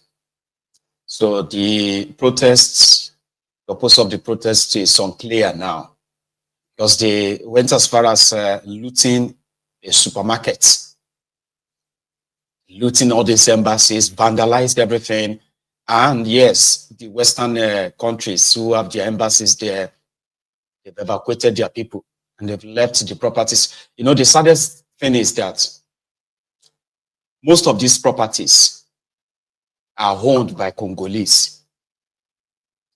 You see these embassies that you see in their country, most of them are on lease. The properties are owned by Congolese, not this foreign government. And that's why the moment they saw danger coming, they evacuated and they left the country. So the old vandalism, the old destruction, the old burning is not different from self-destruction as well. Now, nobody is so clear. In Goma, the leftover soldiers from, especially South African soldiers, as well as some of the leftover government soldiers in Rwanda, in Goma, they have been ordered to report straight to the Goma embassy, the Goma stadium, where they were, they are accepting them, they are surrendering there. And also in Kibuvu, I don't know if Kabuvu, I don't know if I pronounced that right, okay? It is a region in Rwanda. Some Congolese army or Congolese soldiers, they've crossed the border to surrender to the Rwandan government. It's like leaving your country to go to another country and just surrender there. And the injured, the tired and all that, they were receiving a treatment. In a picture, in one picture here, let me see if I have that, yeah. So they have some of these soldiers in a place there that are now receiving treatments after this long, war of a thing. So you can say these are the deserted soldiers. They are Congolese.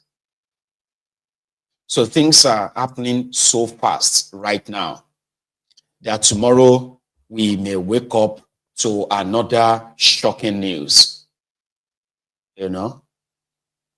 So pray for Congo and pray for the people of Congo. That's the most we can say. I'll keep you posted. All right? On our way back, let us stop by in Abuja, where Wirewike has been crowned as the Minister of the Year by Obegbana this day. You know, last December, he crowned Tifnumbu the Man of the Year. This month, right, the chairman of Arise News this day crowned Wirewike as the Minister of the Year. In this short clip, watch this. An award to someone who is not just your colleague in the cabinet, but someone who is a very hardworking, loyal friend, like Nyesom Wike. I know that you will get the microphone, and I know that Nigerians watching, those who are here and those who are around the world watching this, we want to hear what you say after this award. But I'm lucky that even though I didn't win this award, I have this distinct honor and privilege to present this award to one of our very best, the Minister of the FCT. And you can see from the array of people who have come here to accompany him to receive this award today. Many former governors, many senators, many people. I can't even count them here. This is unprecedented, and I feel really happy to be the one doing this evening. So on behalf of this day and Arise Television, I have this very distinct honor and privilege to present this award to the best Minister of the Year, presented to him by no other person than Mohammed Idris, representing our own Oga, all of us here. Congratulations, my brother. Congratulations, Your Excellency, the FCT Minister.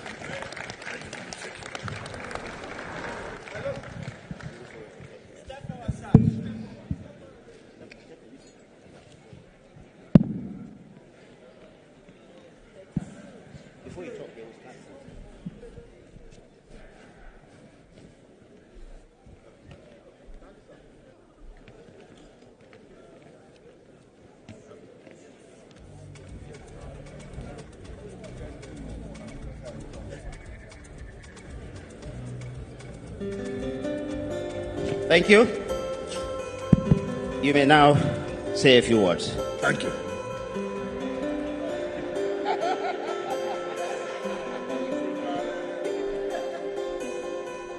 Your Excellencies, ladies and gentlemen,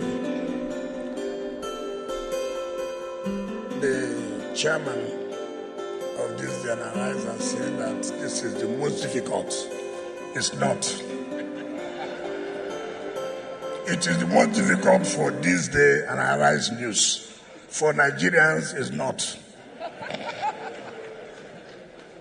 Of course, it's difficult because I don't think there's any minister, any public officer that have been taken on the way this day and arise. Every morning, you turn on to a television, as far as Arise is concerned, is FCT. Even presidential chat is FCT. So that is why it's difficult. But I thank God Nigerians have made it. Let me use this opportunity to say, Mr. Nduka and your team, you have shown that you are not biased, even though we may be quarreling, even though you may not have paid your grand rent, but you still have to do the right thing. Otherwise, Nigerians would have said, this is partial. But you've done the right thing. I'm sure everybody here is happy that I emerged as the Minister of the Year. Even my friend here will attest to the fact that he's also very happy that I won. But it is for everybody. I thank Mr. President for giving us the opportunity. If the President did not give us the opportunity, we may not be here to contribute the little we have contributed. And I want to thank all Nigerians, particularly those who reside in Abuja and carry on their businesses in Abuja, that this year, 2025, will see more development, we will see more infrastructure, and that's what is basic for us. We have no time for excuses. No, the time for excuses are gone. This is the whole thing of the Renewed Hope agenda. I thank Nigerians who are here. If you look at it, it's not just Rivers people, it's Nigerians that are here. From Akwa Ibom down to Edo to Delta, Delta to Cross River to Rivers. I don't want to go to this other side, so I will say that I'm looking for something. Let me stay where I am.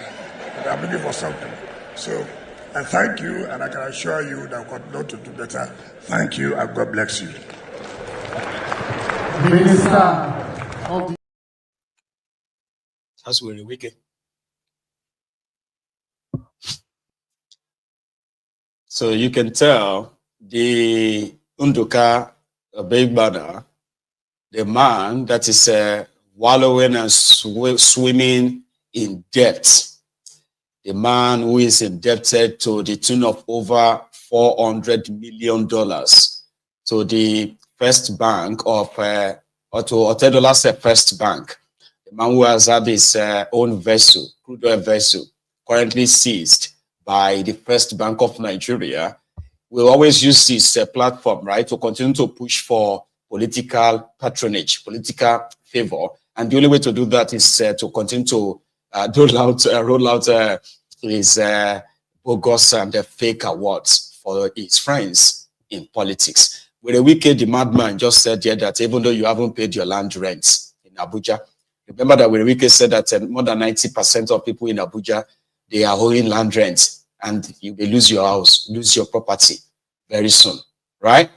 So Unduka decided to make Werewike the best, the Minister of the Year. Or I just don't know which year, maybe 2024 or this year, I don't know. Let's go to Anambra State. See, the news from Anambra on this new vigilante group is taking a new twist or a new turn, because one of these new vigilante groups set up by Solodom, right, has been paraded as a kidnapper. I don't understand, right? He said this is doing kidnapping as a side hustle. what I don't understand is, was he a kidnapper before joining the Soludom's vigilante? Or is he a kidnapper after joining them? That's what I don't get. Or maybe you and I can figure it out. This young man has been paraded as one of the kidnappers in Anambra. Listen to this conversation. To start chasing Fulani inside that bush. Oliver.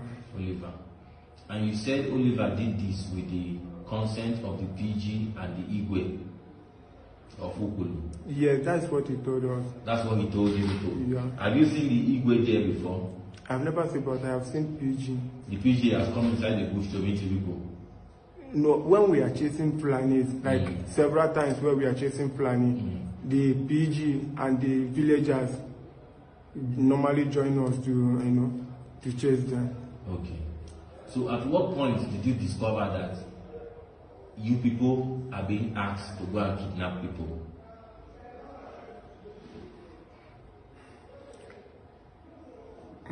As of September, August, September. Okay, you started kidnapping August, It's not that we, I don't know what transpired between them. The salary is no longer coming. Then Oliver said that we should, know what to do, to pay ourselves. If you want to speak Igbo, you can speak Igbo if it will make you speak freely. Okay, so now okay, no one can yes we no deba na atalu ndị obodo ahụfụ without any gain, and sometimes no PG or you na akọ no da na ndị nọ n'obodo Igbo kwuchu ụgwọ based on na ama na ndị mmadụ nọ n'ime ọbịa na PG ade respond na ya ma ihe anyị eme. So more based on otu more siwe nọdụ ọkpọta ma akpọta mana owe ndị fọm azụ ndị bido ya azụ ndị ọkpọkasị bifo ọkpọba anyị ma the detail bụ. So ke enwesị unu ga na-emezi ebe ọ na gọọmenti obodo unu achọzi ịkwụ ụgwọ ga na-eme gịnị? Sometimes anyị na-eje kidnap ndị mmadụ. Ka ndị unu kidnap nke unu chetara since that August ruo taa? Ị na-ama ha ndị unu na-kidnap? Ọ bụrụ anyị alụbeghị ọlụ nke dalụda sọsọ nke emere nke ahụ like ke nke unu mere last nke Reverend Father onye amara m afọ onye ka ọ na-arụrụ ọrụ? Reverend Father ahụ unu kidnapụrụ ke month unu kidnapụrụ ya? As of December gịnị? amara m ke onye the Father na-arụrụ ọrụ? Ọ sị na onwe egbe mmụọ nsọ ma from ihe a na-ajụ ya sị na onwe egbe mmụọ nsọ kọrọ. Okay, unu nọ na-ajụ ajụjụ n'ime kampụ? Ọ gaghị ebe na-ajụ. Oliver nọ na-ajụ ajụjụ n'ime isi onye ka ọ bụ, so ọgwụ ya nọ Fada ka ọ bụ nọ na-alụrụ egbe mmụọ nsọ ọrụ. Ọ na-alụrụ egbe mmụọ nsọ ọrụ. Unu wee mee gịnị? Ọ sị na ọ batago na ọ ya akwụ ụgwọ.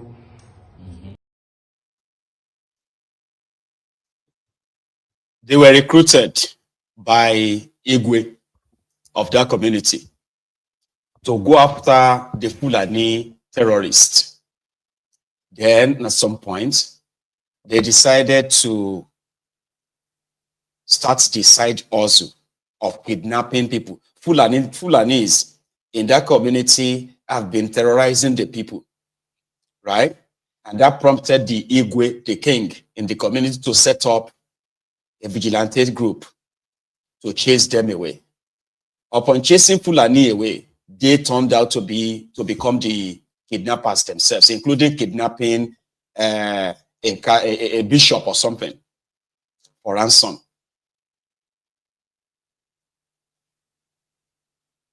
Until now. So what they are trying to figure out is that were they recruited by the Igwe to be kidnapping people, collecting ransoms? Or they just were doing it on their own? And according to him, no, they were not recruited by the Igwe to be kidnappers. It was their own making. Do you see that? Now, to those who understand Igbo very well, the Igbo brethren here, right, except my non-Igbo speakers, okay, further on that, it's a shame, honestly, it is. So we're going to go back to Lagos. What time is, our time is almost fast spent as well. About 2 hours, the company said 2 hours service is no longer enough on this platform. So much to share. Right. There's this news that just came in just now, okay? It's a collapsed building around, there's a place called the Mega Hall Estates in Aja, somewhere in Aja. Do you know that place, Mega Hall Estates? So a building has collapsed and people are currently reportedly trapped in the rubble. Yeah.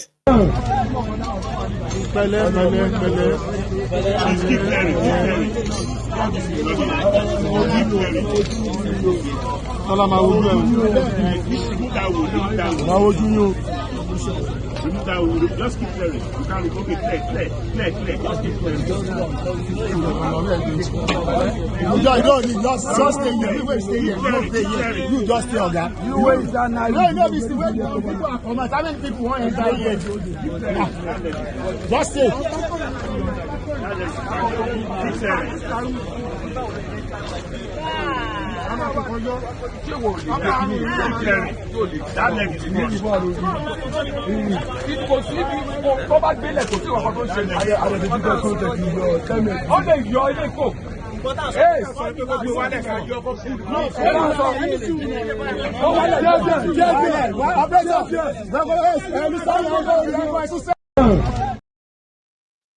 They are arguing to remove. Did you see that person trapped there?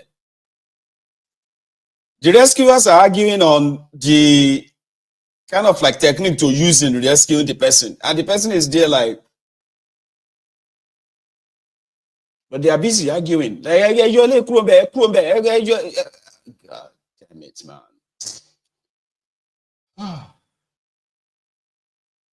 But earlier in the day, somewhere around there, Magboro, these areas, okay, they said a week ago, they were given an ultimatum that everybody should move away.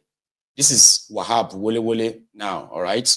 Going about trying to clear the illegal structures, the shanties and what have you, okay? So a week ago, they went to this area and told people to move.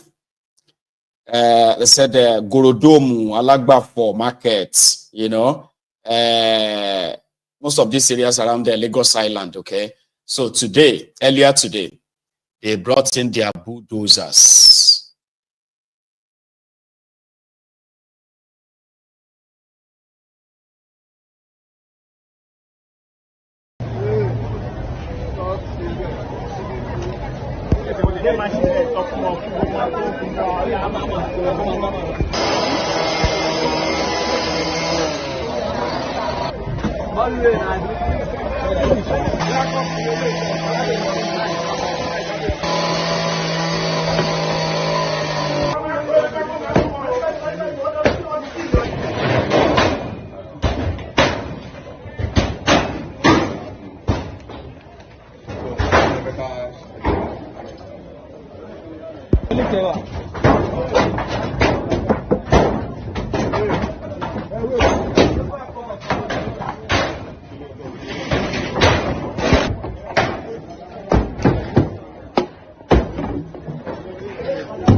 When they do this side.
Ibrahim Owolabi tó jẹ́ ọlọ́pàá ọjà Èbúté-Òrò Koolu market. Well, a dúpẹ́ lọ́wọ́ Lagos State Government fún ìrànlọ́wọ́ tó ṣe fún wa because a ní kàkún pé wọ́n ṣàbúrú fún wa right. Bẹ̀rẹ̀ dáadáa náà ṣe fún wa nítorí a mọ bí omi ṣe ń da particular náà jáwa ẹ̀gbọ́n a mọ bí omi ṣe ń dà wá láàmú sí. So bẹ̀rẹ̀ tá dúpẹ́ lọ́wọ́ wọn fún exercise tí wọ́n ṣe lénìí. Then a dẹ̀ tún sọ fáwọn arọjà náà pé bá ṣe lè control pípàtẹ sí ibi tágbàrá wà àwa náà control wọn àtún ṣe àtúnṣe lórí ẹ̀ dáadáa so that irú exercise báyìí kò tún ní padà wáyé mọ́ níbí except tó bá yẹ pé Lagos State kàn fẹ́ wá assist wa kí wọ́n fẹ́ máa bá wa kó kọ́tà yẹn then àwa ò ní block kọ́tà mọ́ nsìn since àti exercise yẹn bó ṣe ń lọ nsìn I think everything is okay by us àdẹ̀dúgbọ́ lọ́wọ́ Lagos State fún èyí tí wọ́n ṣe gbogbo àwọn mistake tó kù díẹ̀ tí a ṣe tẹ́lẹ̀ àní repeat tẹ́lẹ̀ so àdúgbò lọ́wọ́ wọn. Orúkọ mi ni Mr. Isa Seriki Kòsọ́kọ́.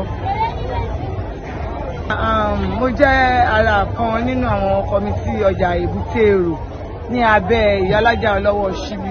Tẹ́rí nǹkan tó kọ́kọ́ ń ṣẹlẹ̀ yìí náà, a kọ́kọ́ dúpẹ́ lọ́wọ́ ìjọba ìpínlẹ̀ Èkó.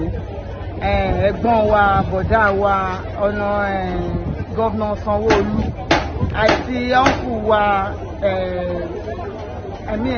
ọ̀gá Wahab Tòkunbọ̀ ọlọ́run ọba á bá ràn wọ́n lọ́wọ́. Ọmọ Èkó ni wọ́n ń tún lu bàbá wọn ṣe ni. Nǹkan tí mo kàn fẹ́ sọ fún wọn ni pé nǹkan tó ń ṣẹlẹ̀ yìí kàn jọ kó bá wa ṣe ní carrot and stick.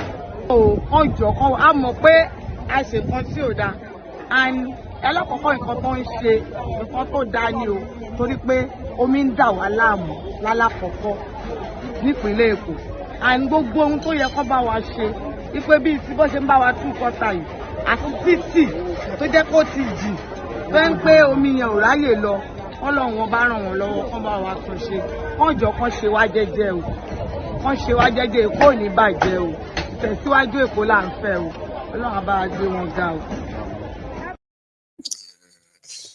Of APC, you know. Anyway, that's Èbúté-Òrò, Gorodomu, and all these Lagos Island markets, so to say. Yeah, our time is far, kind of like fast spent. It's always like that, you know.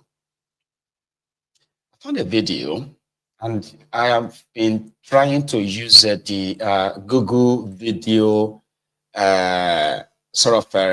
Google video recognition or something to find out where is this. Some people said it is somewhere in Ebonyi.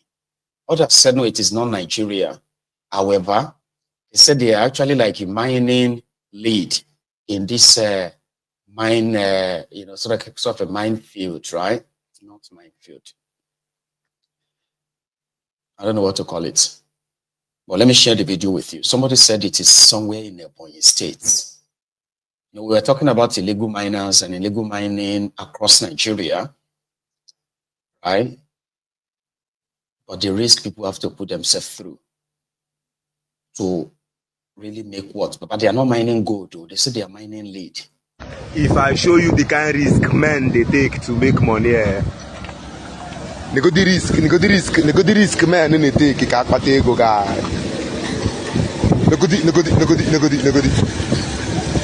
Man, you know they lazy guy. You know got a thing you won't tell me. See risk where I go see enter here and go walk like jacket.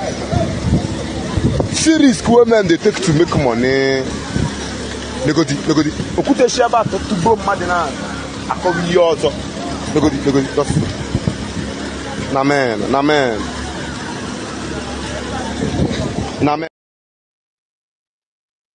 Like it's not gold though. But people have dug a deep gully just to mine lead. How much are they selling that? Who are those buying it from them? And where in Nigeria was that? I'll leave us to it, okay? So thank you so much for your time with me. And I think we can possibly still take calls, right? So those who might want to contribute to the conversation tonight, it's been like loads and loads of, topics that we discussed. So whichever one that sort of catches your own fancy, interests you, you can use the phone, okay? Call in and add your own contribution, right? I'm going to first take a short break. And upon return, we will take calls. But if you have to leave, if you have to go, right? Like the broadcast, okay? Like the broadcast, share the broadcast, and subscribe to my channel if you haven't already. I'll be back in a minute.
Thank you.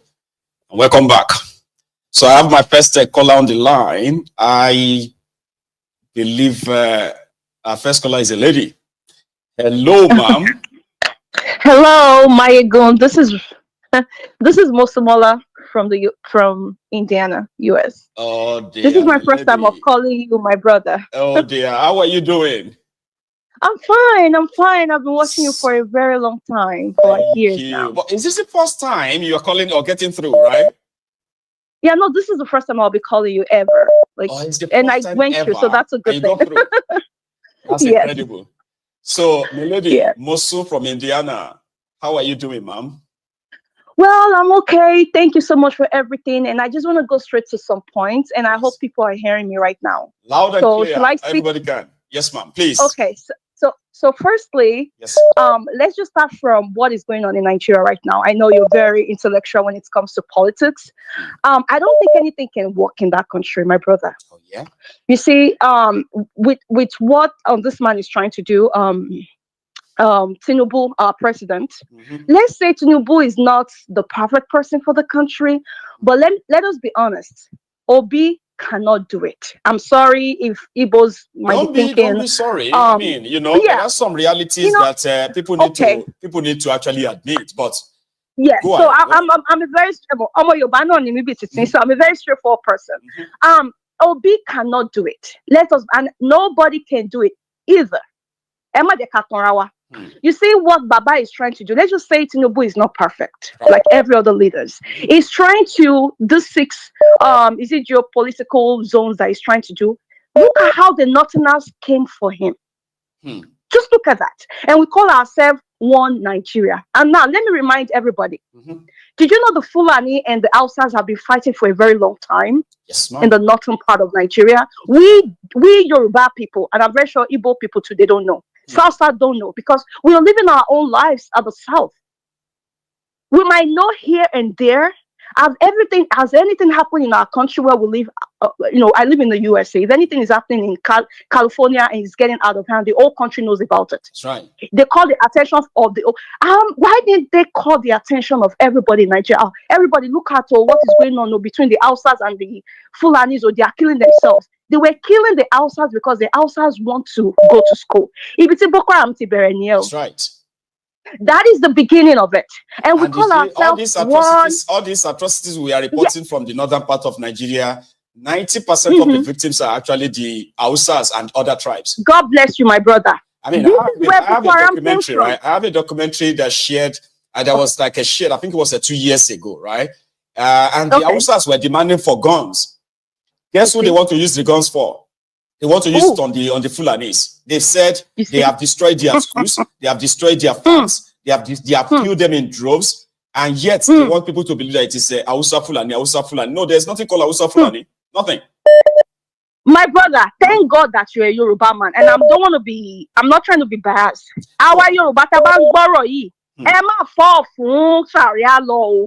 You see, everybody needs to go to Aisha Yusuf page on YouTube and search for a post she made last week. She called it "You Will Feel Sorry for the Northerners." Small children, there are hundreds of them sitting on the floor begging for food. They were on the. You see, the Northerners. We Nigerians, we need to be realistic with ourselves. Nothing can work in that country, no matter how good you are. You're a very good person. Oh, you're very good in political, whatever. Nigeria is damaged. And I'm not trying to be negative. Everybody needs to go their separate ways. Period. You see the Fulani people. We are all saying, oh, Fulani. Are Fulani gods? They are not. Come to think of it. Look at the Yoruba land. We don't know more than to do we go to parties, we're educated, we travel. At the end of the day, look at what our people are turning themselves to. I see you posting one of these Wasil, Ainde, whatever. Look at the Muslims. I'm sorry for Muslim people, though, for some Muslims that Muslim. Look at Ali Majiri in Yoruba land. Indirectly, what's the enslaved? Look at how they are coming out, cursing. I can't imagine that myself as a Yoruba woman. They want destruction of someone. That's it.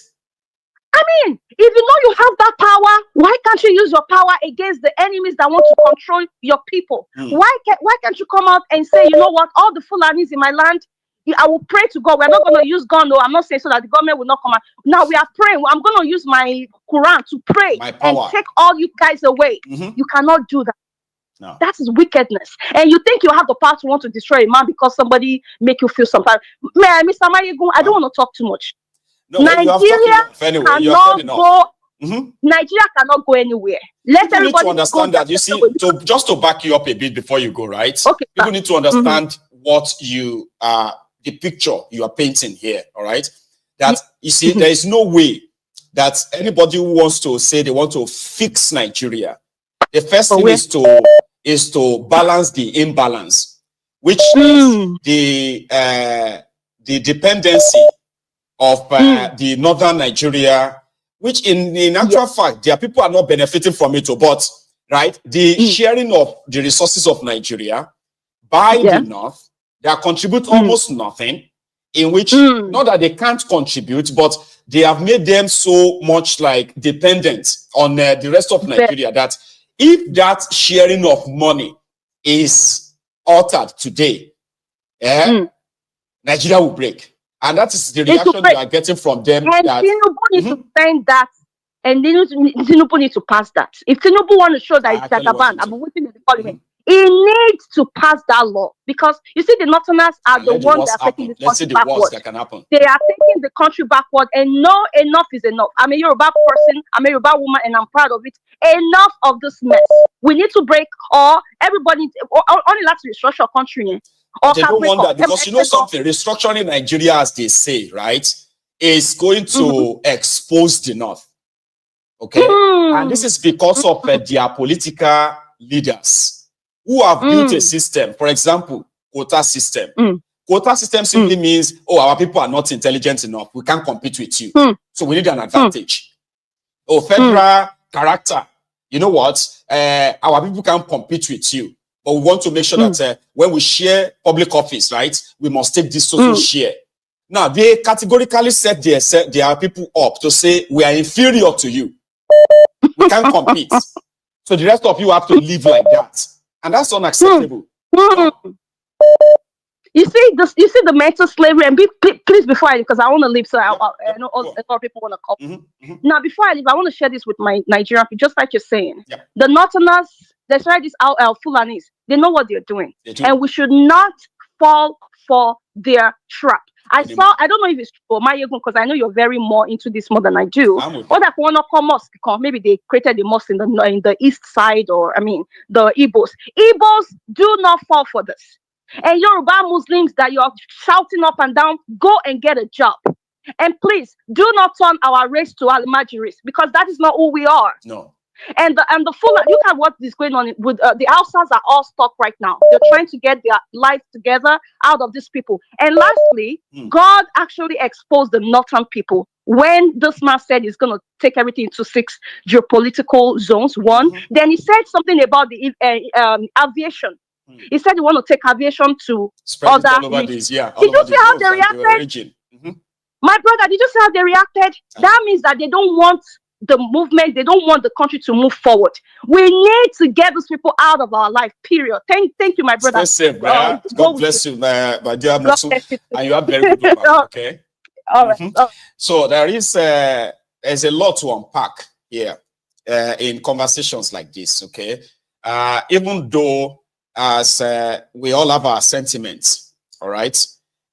When you look at the people from northern Nigeria, when we point fingers of them not being really productive or adding anything than what they are taking out, it is a general sentiment.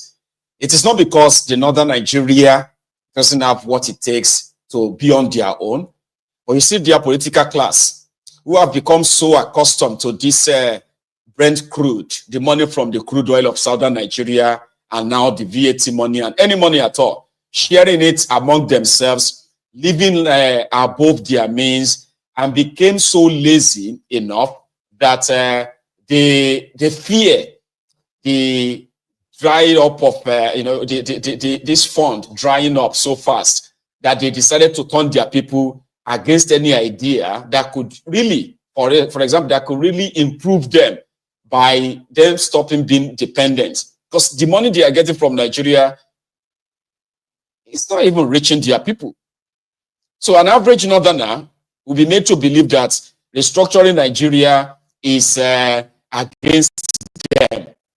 Meanwhile, the unstructured Nigeria, structured Nigeria by because Fulani structured Nigeria to what it is right now, okay? So structured Nigeria is not even it's not to their own benefit. Northerners are not benefiting anything from Nigeria, except their northern criminal leaders. Similarly, the southern Nigeria is not benefiting anything from Nigeria, except the southern criminals. So restructuring the whole place, somehow, like, I don't even think restructuring should be the word. Break up the entire thing and let people fend for themselves. Yes, please. Hello there. Hello, Baba. Baba. Chriso, how you doing, sir? I'm good. And you, sir? I am very well, hello, Baba. Thank you so much for asking. Yes. How is family and everyone? Baba, we are surviving. That's the word. Surviving. We can't complain. Again, thank you so much for asking. So yes. I've been in Nigeria for over a week now, and how is it? Remember I told you, oh man, when I got to the airport, I asked myself, what am I doing here? Oh dear. I was welcomed with a very strong wave of heat, and there was no kind of air condition in a Lagos International Airport. I'm like, Jesus Christ, upon all the money Lagos is bringing in, Well, I thought There you is no said kind of air that, condition. Keyamo and others have done a great job in the airport or Bullshit. something. Bullshit. It's all propaganda, right? Bullshit. I'm sorry to use that word. Bullshit. They have not done anything. Same old, same old. Jesus Christ. Nigeria is gone. We have no country anymore, Maiyegun. Everyone on the street is a suspect. It's like everyone wants to rip you off because that's their only way of survival. Nigeria, I'm sorry. Like the other caller said, they should probably break it up right now and save people the little. They have tried that they can. Regionalism. They have tried parliamentary system. They have tried military, presidential system. Yes. They are trying democracy now. The only thing we haven't tried is to break it up. Yes. So if it won't work, we can decide to come back together later. But for now, people just go their separate ways and see what happens. Imagine the audacity. Should they have even shown this online? Giving Wiki best minute. I mean, Nigerians are trying, they can take bullshit. I tell you, Baba, Nigerian politicians. This kind of thing cannot happen in a country like Colombia, where people can actually kill people. Nigerians are nice people, seriously, right in front of you. The same man, one idiot is not telling you he's the best minister, where people have lost their houses. Businesses, so where people have lost businesses, you are not telling me. Because they say he's constructing road. He's constructing some inner roads in Abuja right now. Oh my goodness. Oh my goodness. All these things Wike is doing is just propaganda. Of course now. He's not doing what people are still dying of poverty in there. He's not trying to create new companies, not trying to empower people. No. Is it the roads that people will eat? Okay, fine. He's building roads. Is he empowering agricultural sector for them to be able to produce food? He's not. He's just building roads for his own elite. I mean, at least awarding contracts. That's what they do. Awarding road contracts and what have you. To themselves.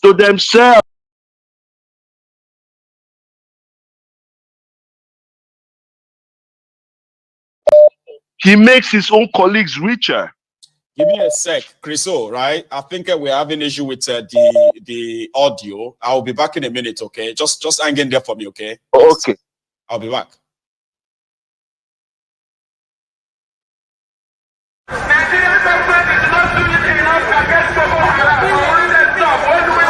My name is Nnamdi. And the reason why we're here today is to protest the killing of innocent women and children and men, for that matter, all over Nigeria, especially in the northern part of Nigeria.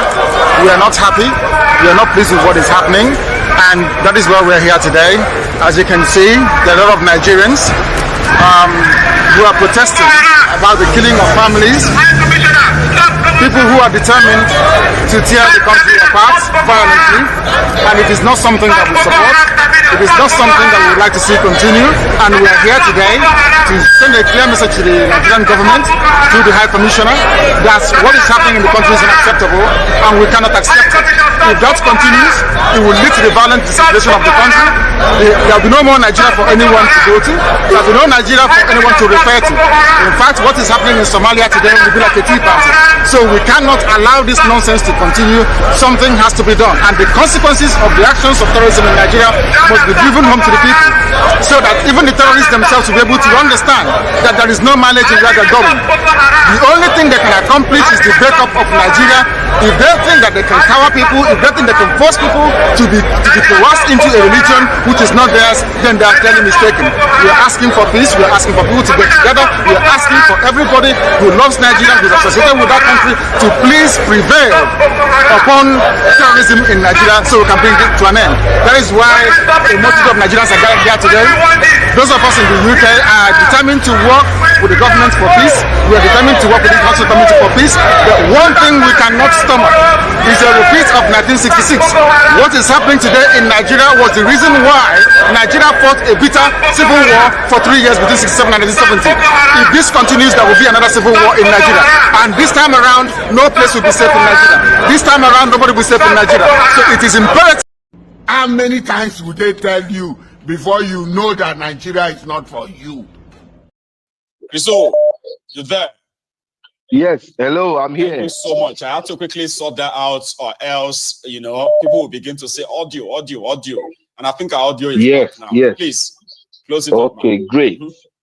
Yes. Maiyegun, I see the way people are suffering in Nigeria now. I see this thing firsthand. I now ask myself, how are these people? Like a small bottle of Fanta cost 450 naira. What? Like 5 cl. You know this? What is it called? Yes, exactly. 450 naira. I bought one today for my son. 450 naira. This is something we buy 50 naira before.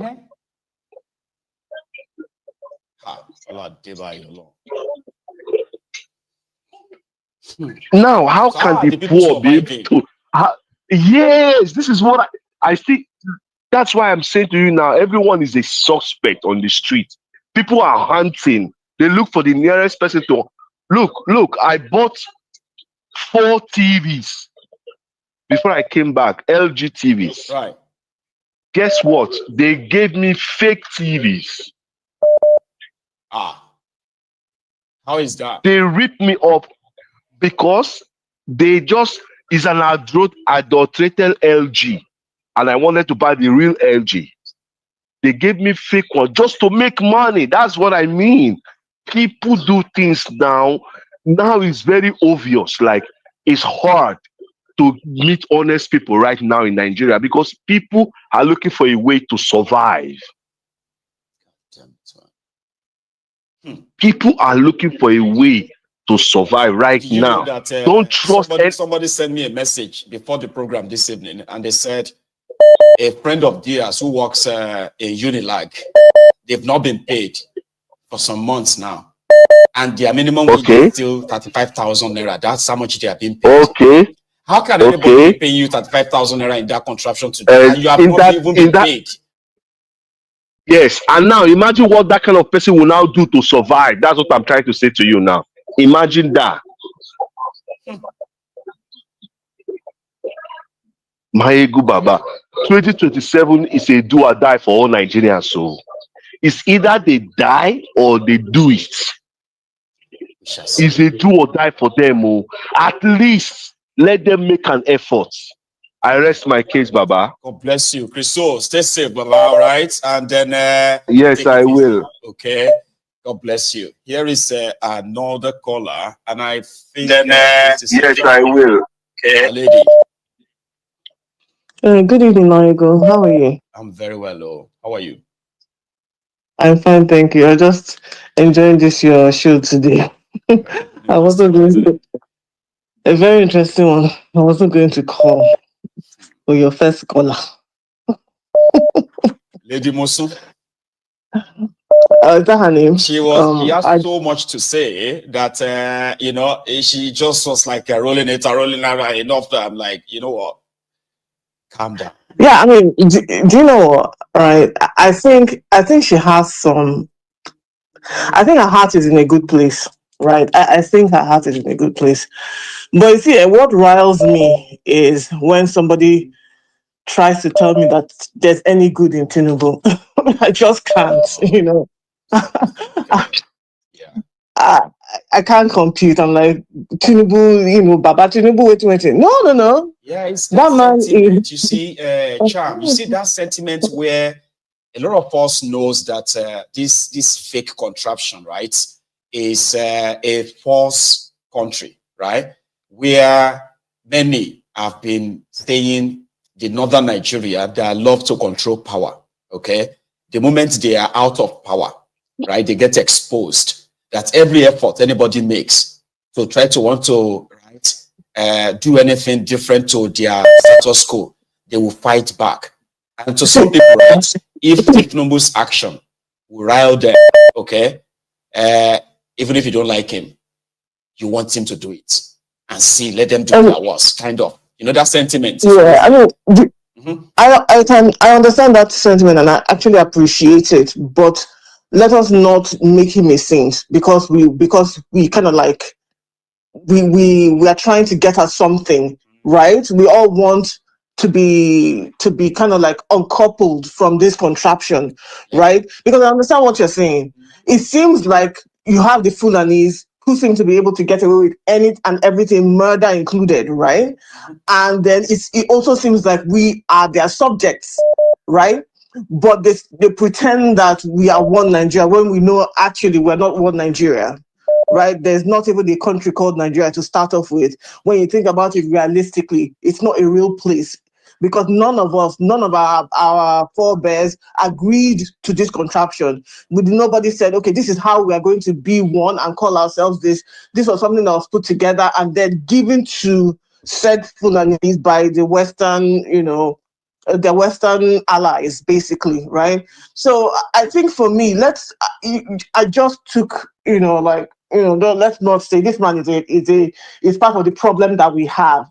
And I think the reason why I even want to call it out is because I see the end of Nigeria, right? Whether or not it's something that happens organically or something that is forced to happen because every other country around us is kind of like going through their own awakening, so to speak. Look at Congo, you know, all of a sudden it's erupting there. We don't know the end of what is going to happen in Congo, but I'm very happy for Congo because I feel like that is one of the countries that have really suffered. Do you understand? Yeah. Really suffered the colonial, from the colonial masters, from even what is going on today. That is a country that the people have suffered and lots of people have died to the you know, and nobody talks about it. Millions of Congolese people have died from, you know, time immemorial, and no one has spoken about it. Historically, it's not even there. The only people that remember it are us.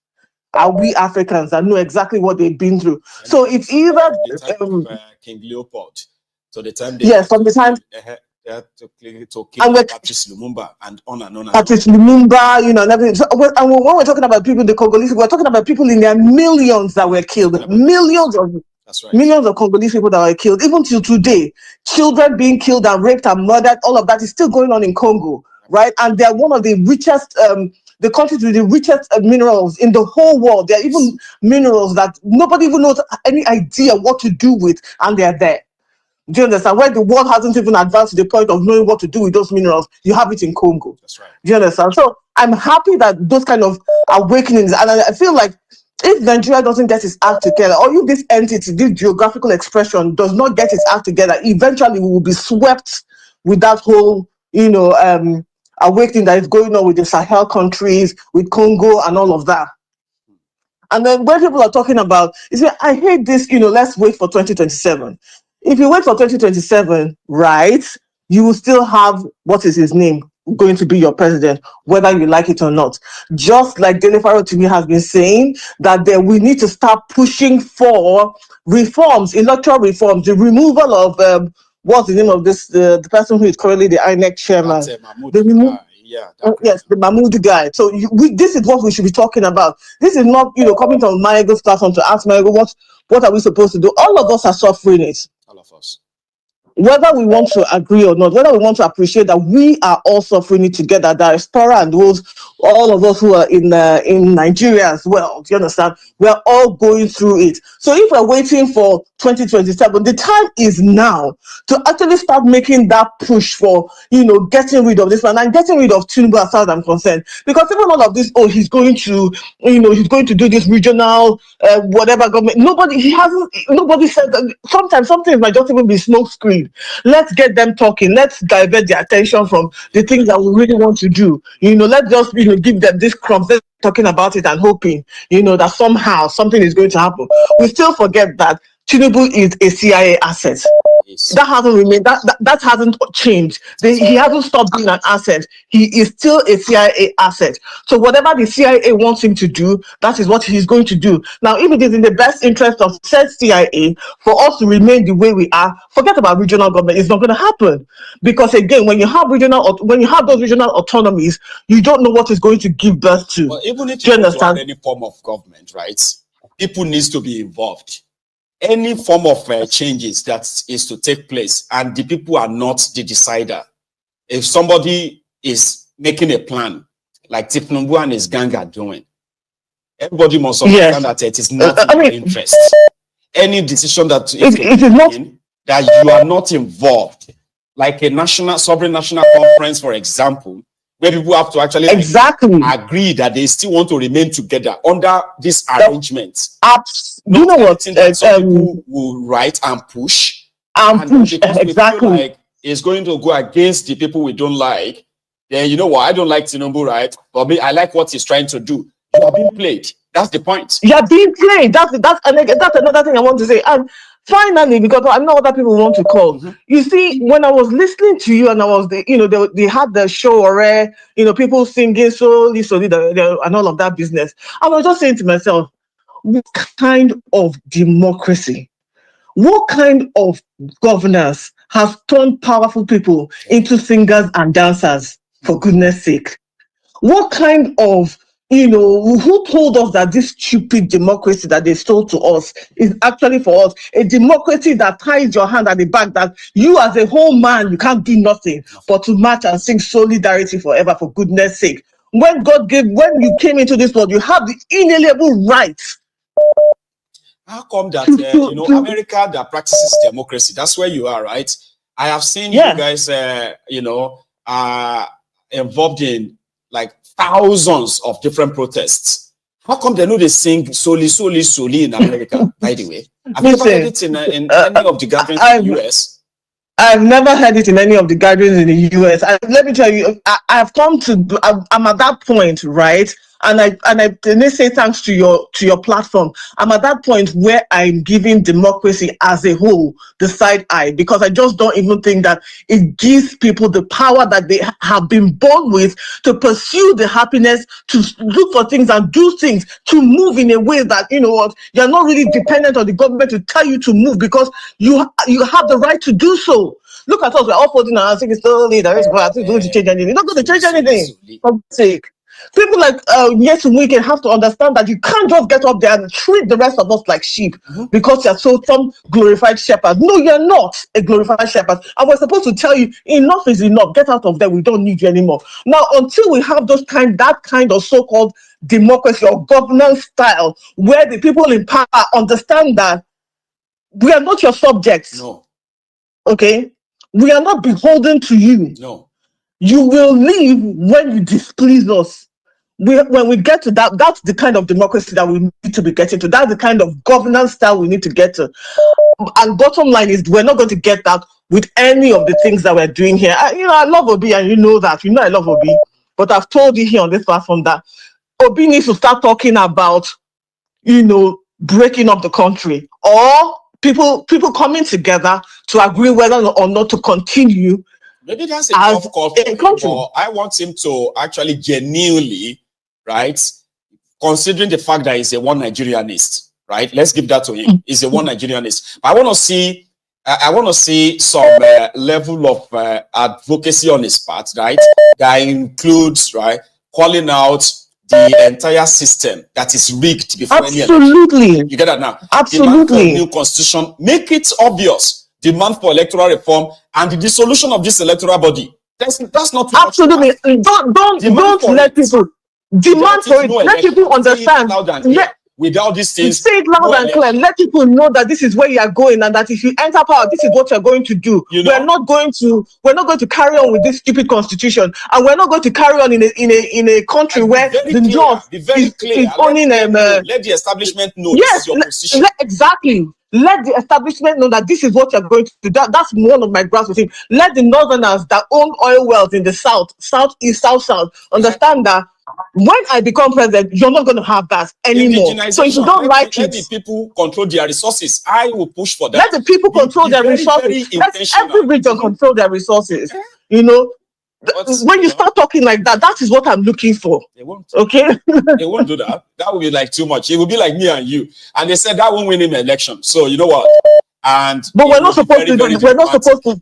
And that's and I think that's the whole point. We're not here to win elections. We're here to change the country. This contraction, whatever this is, can't continue. And in fact, its time is up. And I think is that its time is up is what is manifesting that you're seeing, up and down the whole place.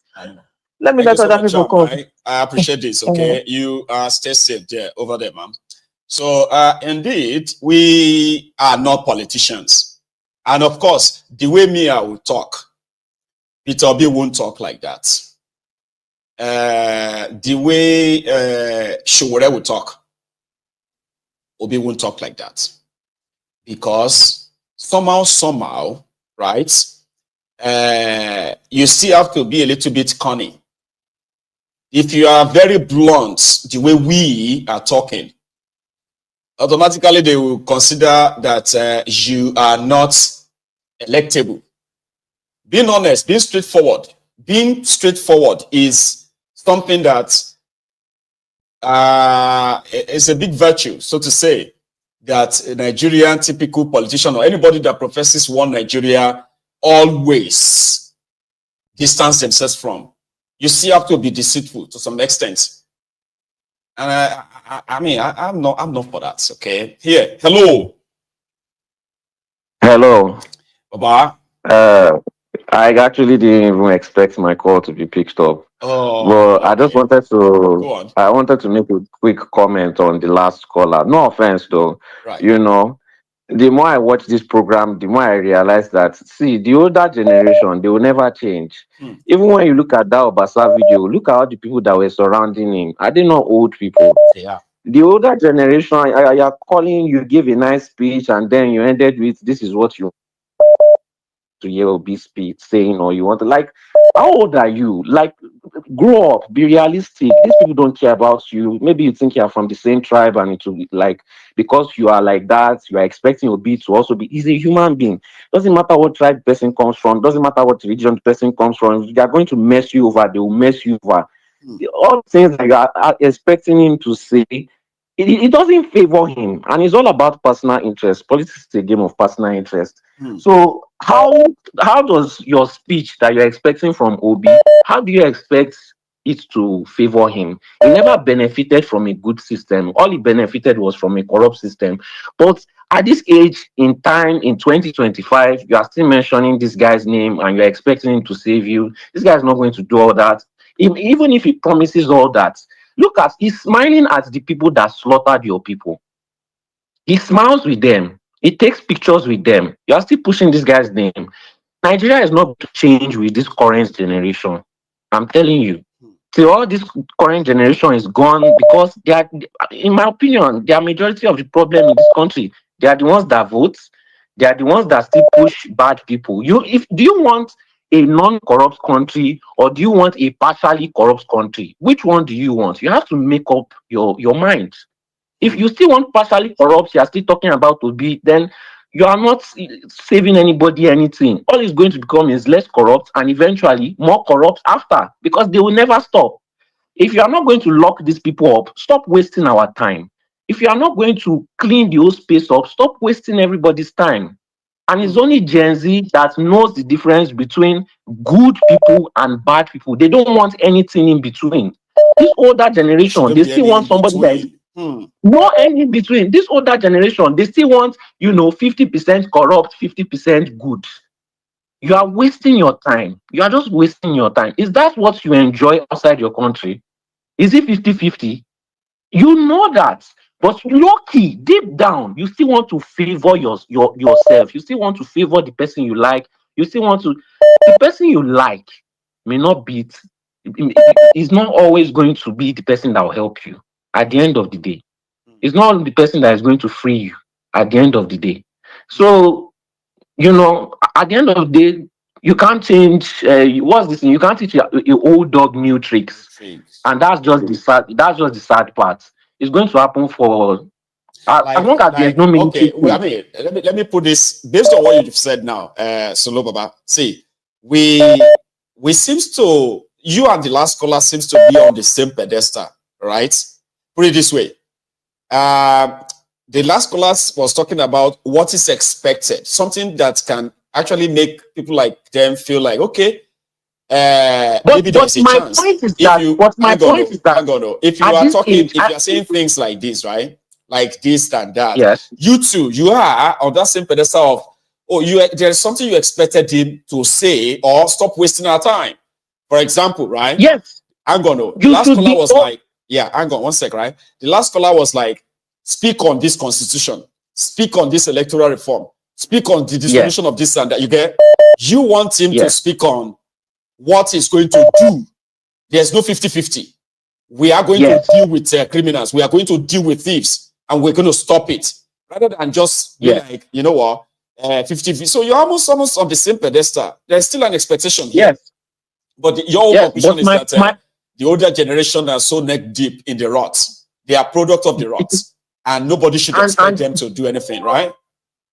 And they have more exposure. The younger generation have already accepted it for what it is. The older generation at this age, in this year, with as much information as you are getting, you should know he would never. It's not a question of maybe. You should know at this point that is not going to say it. So why do you still have hope there? And this is the problem. We still have hope in corrupt people. We still have hope in thieves. We still have hope in crooks. It's a case of the lesser the evil, like the devil and the deep blue sea, kind of. Yeah. It will never work for Nigerians. We know who we are. It will never work. We all know each other. Forget all these smoke and mirrors. We know each other. Small corruption will never work for us. Somebody will still blow it up and still mess up the whole place. You know. So a working system. Anyway, thank you so much, Solo. All right. Let me take another one again, because people always have their own angle and perspective to every issue, right? You stay safe as usual, okay? Thank you so much, Baba.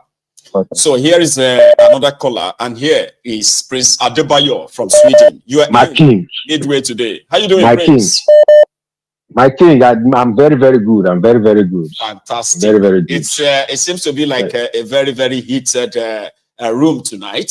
So you want to add to the to the temperature, or you want to cool it? Yeah, I want to cool it because okay, go for because I believe every speaker has a point, But today I just want to make mention of my observation, which is something we all need to ponder upon. Right.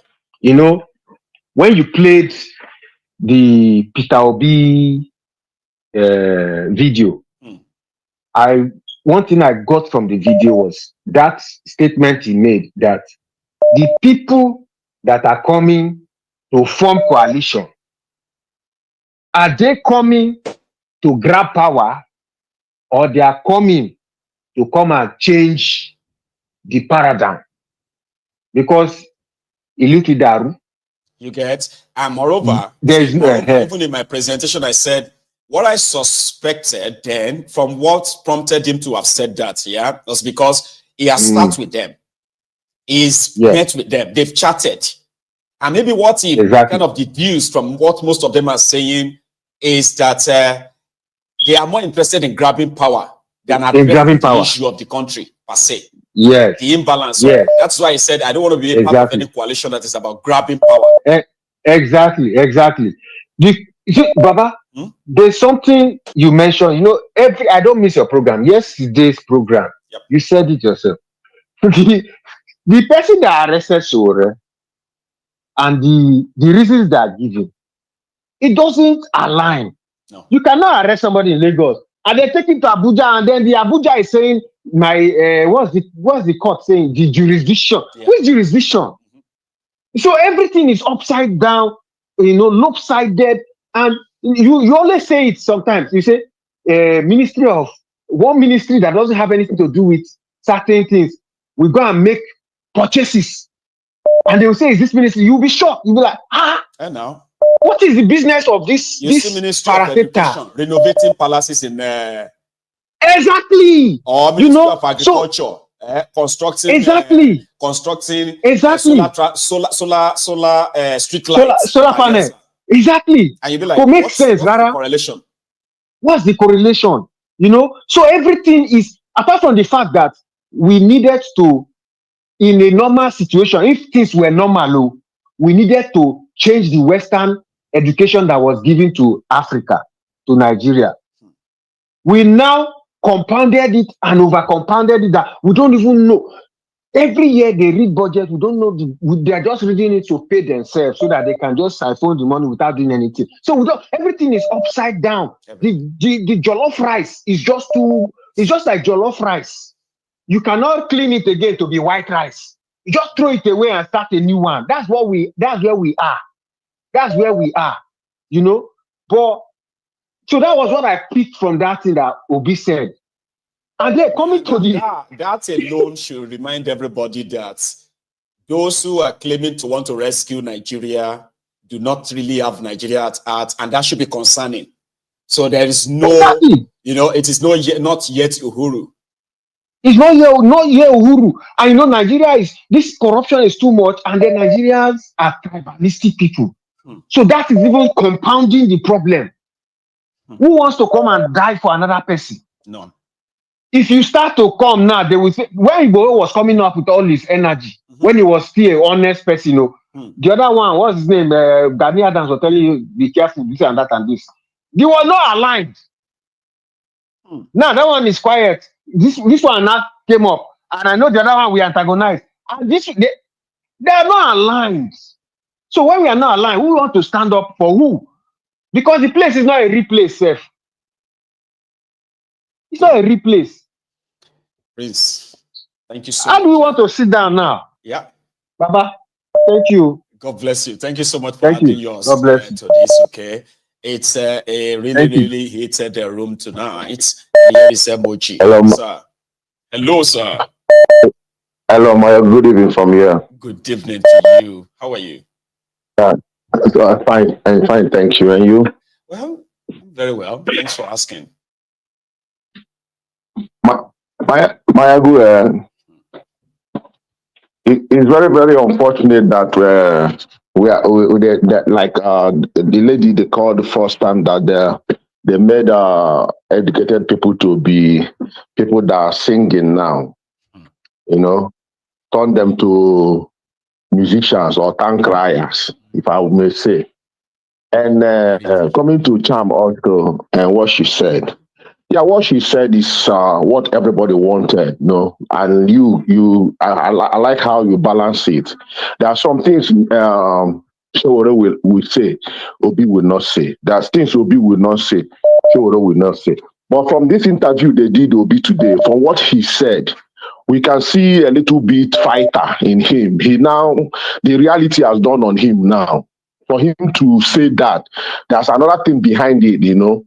So I believe, because Nigerians are wonderful people, they obey laws. When you see them at the airport flying back to Nigeria, that little locker they used to put there to board you in, they will be obedient. But once they orderly, but once they stamp them to go in the plane, you see them fighting with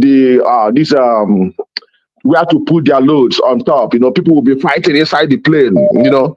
So I believe if a strong hand, the only problem Nigeria have is the Fulanis, those people that oligarchy that have a entitlement mentality.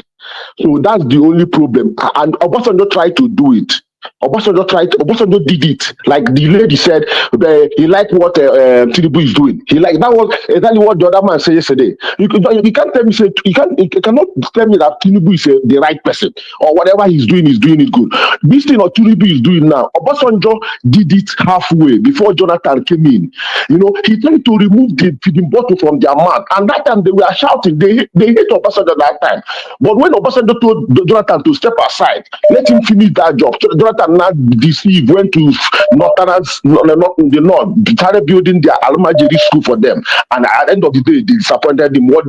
Going back to what Obi just said, Obi has done a lot of meetings with them, and he has seen that these people are still the same people there. So the best thing, for my own opinion, the best thing is just to bomb that place. Destroy it, scatter that place. Everybody go their way. Bomb them. See, because we keep on talking. I heard when you ask somebody, have they ever heard anywhere in the Western country that singing solidarity? No. In Nigeria, solidarity is hospital. Solidarity is come and build school. Solidarity is come and build road. So, and those people singing solidarity, when you turn back, you see them sharing envelope. So they should destroy those places, bomb that place down. A carpenter can never be a shoemaker. In Nigeria, a carpenter is not a shoemaker. All these ones is like these scholars. President Adebayo said, you see, interior minister doing a Ministry of Works job. You see, look at Wike getting the best minister.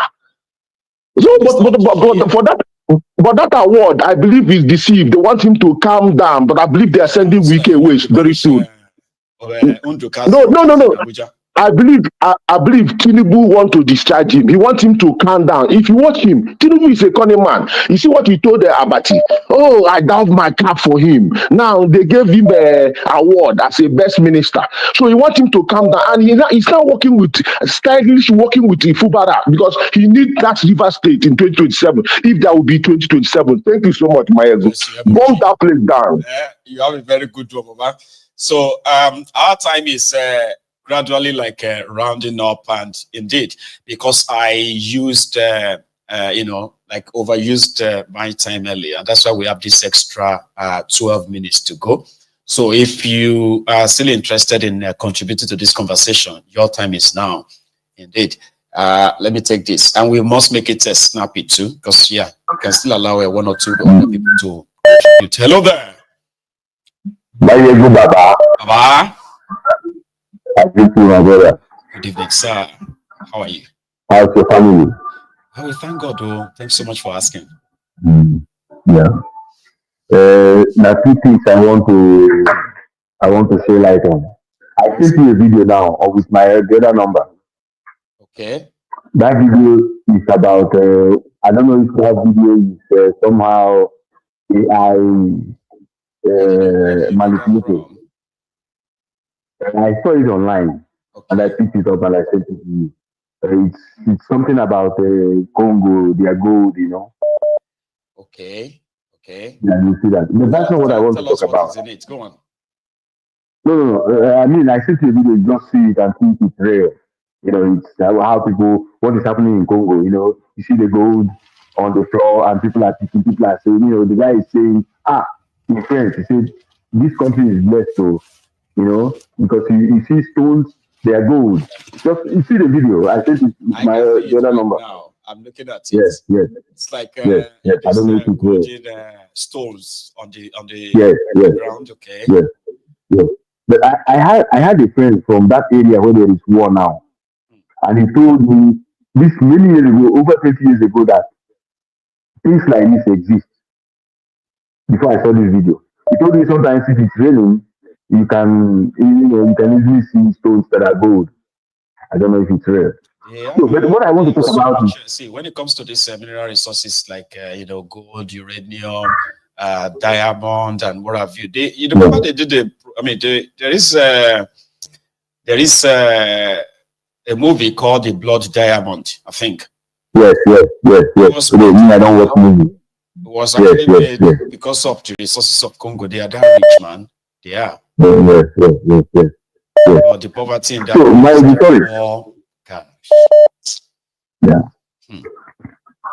my brother, I want to talk about two things. Go on. Okay. One is, I don't know what happened. Our Kemi is no more talking. Are you hearing me? Our Kemi, the UK tourist. Kemi only uses, she actually talk about Nigeria, right? But it's just that because we're in the age of internet, okay, social media. Whenever she's, whenever she's talking about, she talks mostly about the UK.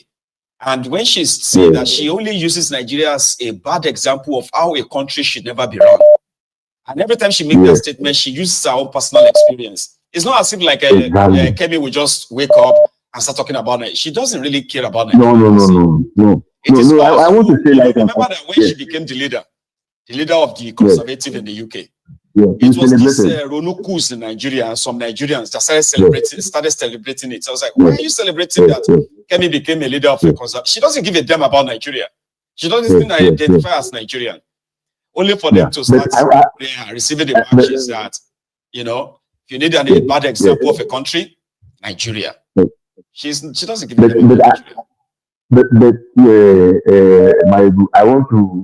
I want to say something that are people that are listening that Kemi does not hate Nigeria. She doesn't. I want people to understand that.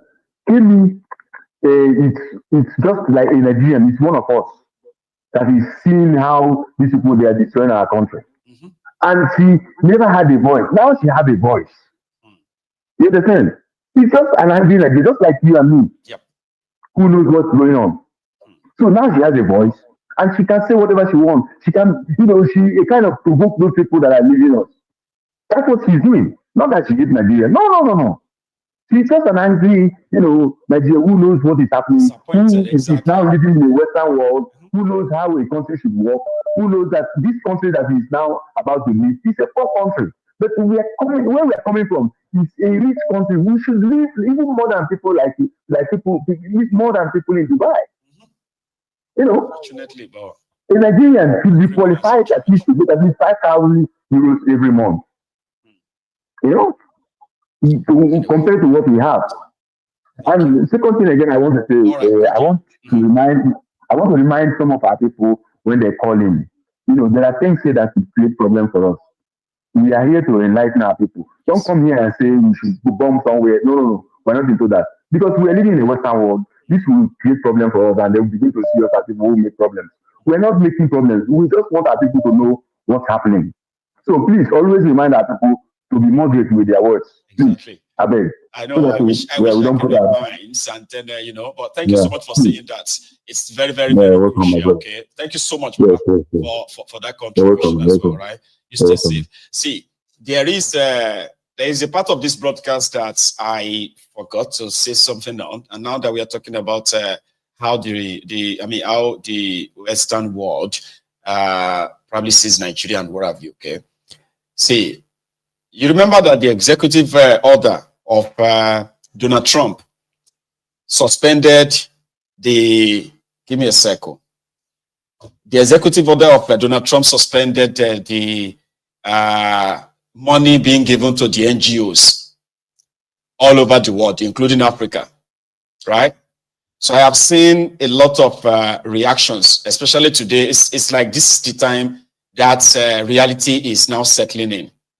You see, in Africa, there's so much American dollars that is being channeled towards payment for health care, like people living with AIDS, tuberculosis, malaria, and what have you.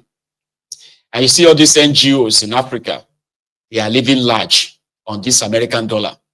That some African countries actually depends, their health care depends so much on the money coming from these NGOs that they don't even mind how corrupt their governments are in Africa. In Nigeria, in 2020, 2023, 2024, over $200 million from the USAID and others entered Nigeria. Okay? They were money meant to provide antiretroviral drugs for the people living with HIV in South Africa, in Nigeria, and other diseases in Africa like that, right? So, to the point that some of these NGOs are living large on this money, okay? Most of the money don't even really reach the population. But now that the money has stopped, those who are working with these NGOs, some of them are going to lose their job. The money will dry up. And Africans are now being made to hate Donald Trump for that. And then you ask yourself, you have Ministry of Healthcare, Ministry of Health. You have ministers of health. You have budgets that your politicians in Africa are living so large that some of them are even like getting paid more than their Western counterparts. There are African ministers, politicians who are earning more money than Secretary of State in America, Secretary of Health or what have you in the UK or all over the world, right? And yet their people are not seeing the money to actually fund their health care.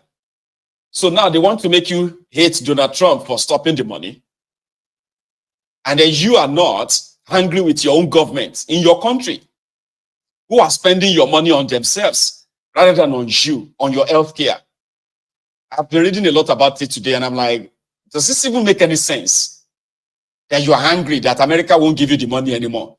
What happened to your country? What happened to your government? You know? Yeah. Hello. Yeah, boss. Baba, I'm so sorry, right? I have to keep you waiting. You have been so relentless, right? Listen, I'll feel bad if I don't pick your call. I'm super excited because I've been calling like yesterday. I called like 1 billion times. Today, like I'm literally calling with 100 phones, so I don't mind how long. I can see as long that you as are I probably can using go like through. 2 phones as well to get through. And I'm like, I need to pick this call before I call it tonight. You have started calling from the moment we started taking calls. Unfortunately, you've not been that lucky, but now you are. Like, I actually called yesterday from the beginning to the end. I'm doing great. You know, like, so this is the thing, right? When I heard you always talk about this Nigeria with we Nigerians, we have our own problem. Once our person is in power, we can't see the wrong he's doing. No. You understand? Until he left the power, they will realize, Yoruba nation, Biafra, and all of this. So this is the thing. Yesterday, someone called and said Tinubu is a godsend, right? Yes, so Then, it was this our brother from the same US anyway, Emmanuel. Yeah. So I said if Tinubu is a godsend. So what are we going to talk about what are we going to talk about Maiyegun? That was one question, right? Then the second thing, I heard a girl cut today, and she said, our Baba Tinubu is doing this, is doing that. If Tinubu is really doing what she is thinking Tinubu is doing, how come Tinubu remember Tinubu have been in power for like 2 years now? Yes. If I'm wrong, you might correct me. No, So he's why been there can't for over Tinubu 20 months now. And in another 3 months, it's going to be like a year. 2 years. Go on. So how come Tinubu said, all right, let's go to real federalism. Let's just imagine, right? And really do this thing. Leave this task nonsense alone, because at the end of the day, we know what's going to happen with that. What about Calabar Coastal Way? You understand? So that is another thing. And this is the thing. You know why? And another thing I noticed too, 2027 is fast approaching. You see, all those Ecuadorians, they are not pretending to be they are not pretending to be advocates, and they are not calling in your shows, pretend like Obi is this. But remember, if Obi was a Northerners, Fulani, the Obi message would be eating different, because Obi is an Igbo man.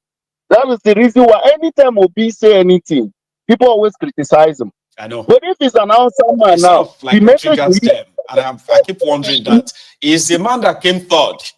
I've never seen a prominent third place person ever, even though we know that it got rigged to that place, right? It was like a fix. Right.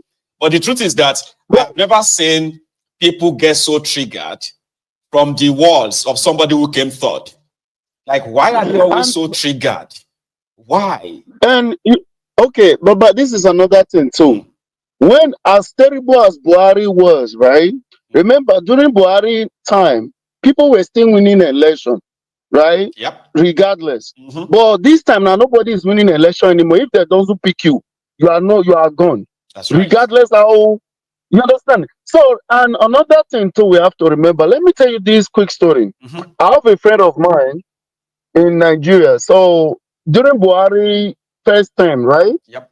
So my friend, it was a bachelor. He called me, said, bro, so I want to start a business. I said, how much do you need and what type of business? So he told me this good idea of the business I want to do. He said 5 million.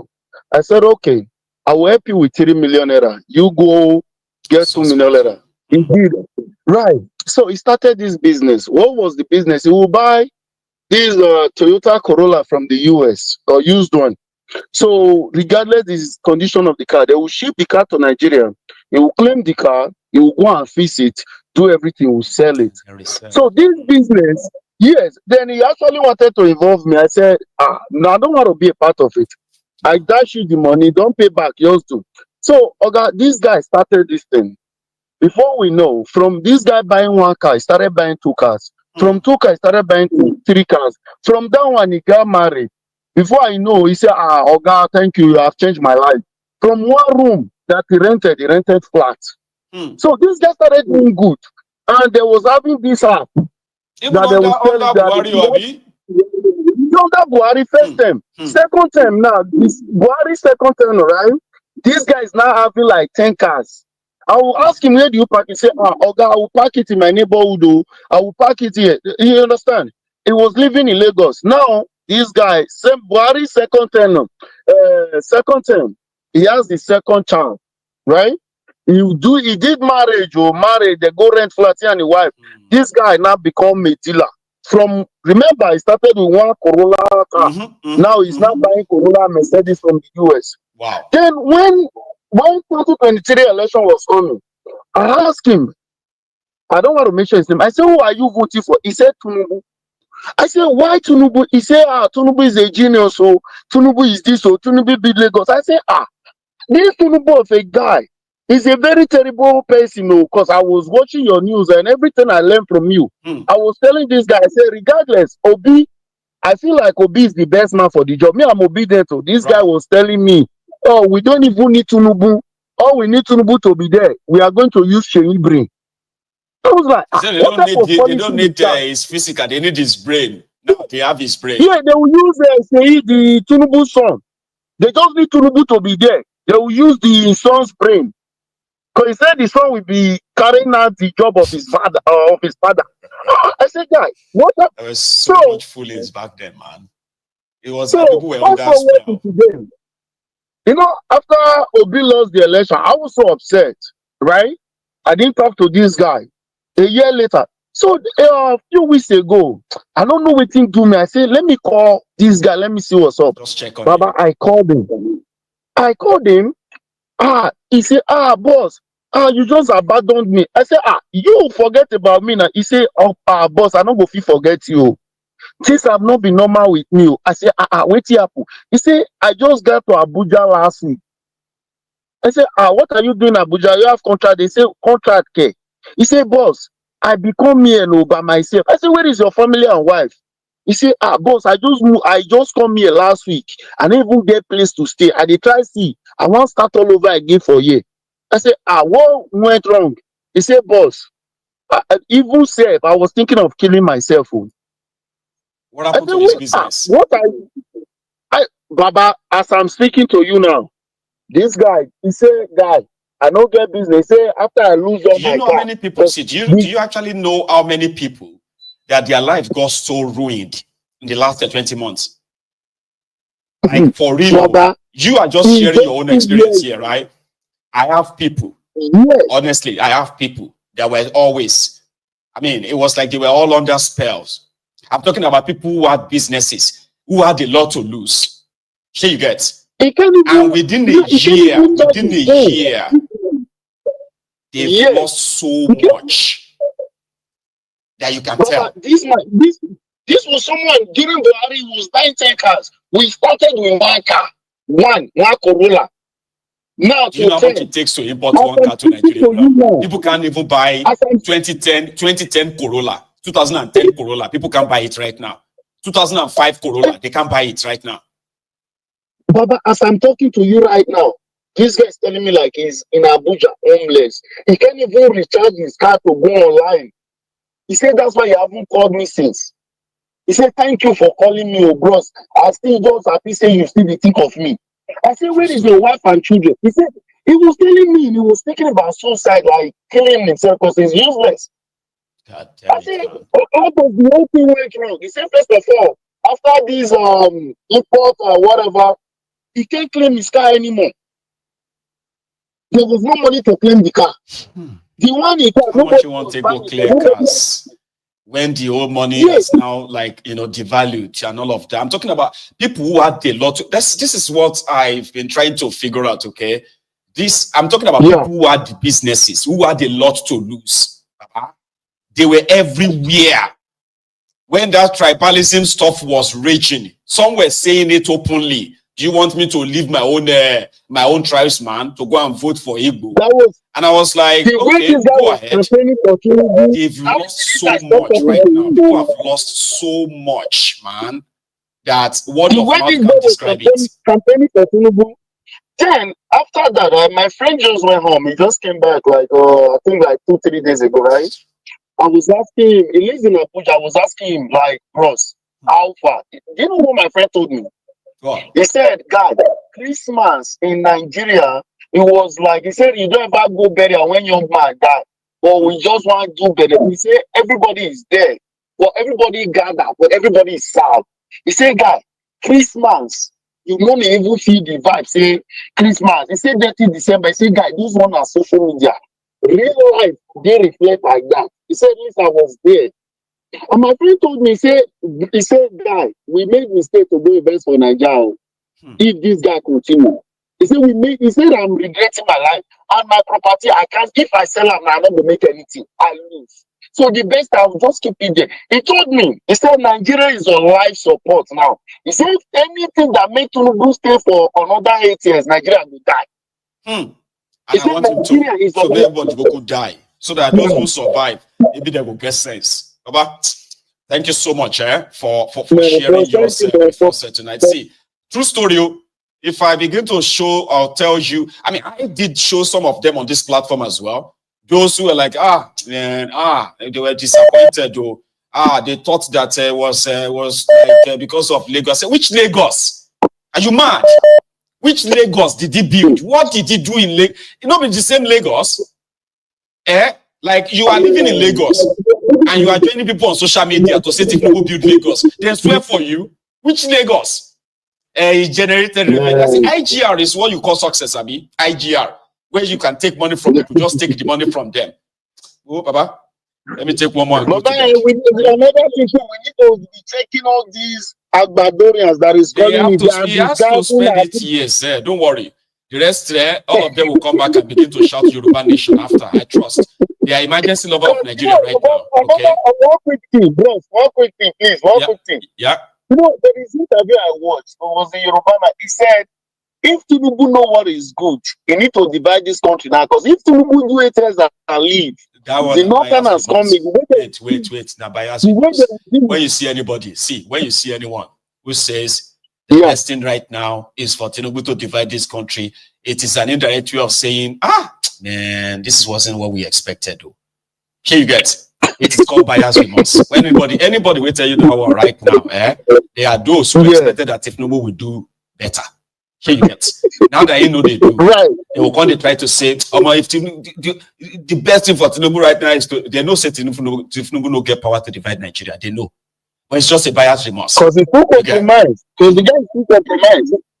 Oh, thank you for picking my call, man. I said thanks so much for calling in, right? I enjoyed that chat, though. Thank you, sir. You have a good one, okay? See, Mo will just sometimes, right? It will be like someone is not human enough, all right? Where you say, Tinubu should do 8 years. You see those people who told you that give Bokwari chance, give Bokwari chance, give Bokwari chance, and Bokwari destroyed Nigeria. Now, some of them believe that Tinubu will come, and once Tinubu come, they will enjoy. Have you forgotten the time when people used to say, it will favor me and my family? And some will tell you that you are complaining because you hated Tinubu. That's why you are complaining. That God, it will favor me and my family. I have not heard that in a while. How have you? It will favor me and my family. Because it's all about selfishness. If I am okay, then everything is fine. If others say they are not okay, that's their problem. As long as I am okay, it will favor me and my family. It will favor me and my family. Inflation favor you and your family. The last caller. Hello. Hello. Good evening, Maiyegun. Evening, sir. How are you? I'm fine. I'm calling you from Maiduguri. Yep, that's quite a place. Maiduguri. Borno? Yes, sir. Ah, Baba, you be strong man. Oh, how is Maiduguri? Maiduguri is fine and not fine. All right. I mean, it's fine and not fine. It's a sort of a mixed blessing, right? I can imagine. So, Baba, yes, sir. You are my last caller this evening, please. Okay. I heard what all the callers have been saying. And as for me, I've been an obedient, but I will tell you that from the bottom of my heart, in 2027, if Nigeria did not separate, I'm going to vote Tinubu with all my passion. From top Tinubu. to bottom. I love Tinubu. God bless him. Amen. I love what is happening in Nigeria, and I'm enjoying it. Even though I'm crying, but I'm enjoying it. The whole thing is this. There are a lot of things both the South, the Southeast, and the Southwest don't know about Nigeria. I'm from Middle Belt, Benue State precisely. Bless you. Now, I'm from Idoma tribe precisely. If they mention the civil war of Nigeria now, the Igbo people will tell you that they suffered most. But I will tell you from the bottom of my heart, we that are sharing border with the Igbo people and the other part of Nigeria suffered most. Because my father, they destroyed our village during that Biafra war. Both the Nigerian soldiers are attacking us, the Igbo people are attacking us. The Ezza people of the Igbo people suffered most. Because even the Igbo people, we are attacking some of them. That's by the way. Last week, I discovered something. I discovered that almost 68% of californium in the world is in Maiduguri. I happen to see it myself. The whole thing is this. Californium now, per gram, is $27 million. But it's so unfortunate that some persons in Nigeria are selling theirs at the rate of even 37 million naira per gram. Nigeria is so blessed. We are so blessed. The Middle Belt where I'm coming from, if Tinubu should separate us now, I'll be so happy because we have about almost 200 tribes just within the Middle Belt. And there is no part that you can say this part is for Hausa. There's no Hausa tribe in the Middle Belt. Hausa have just 5 states in Nigeria.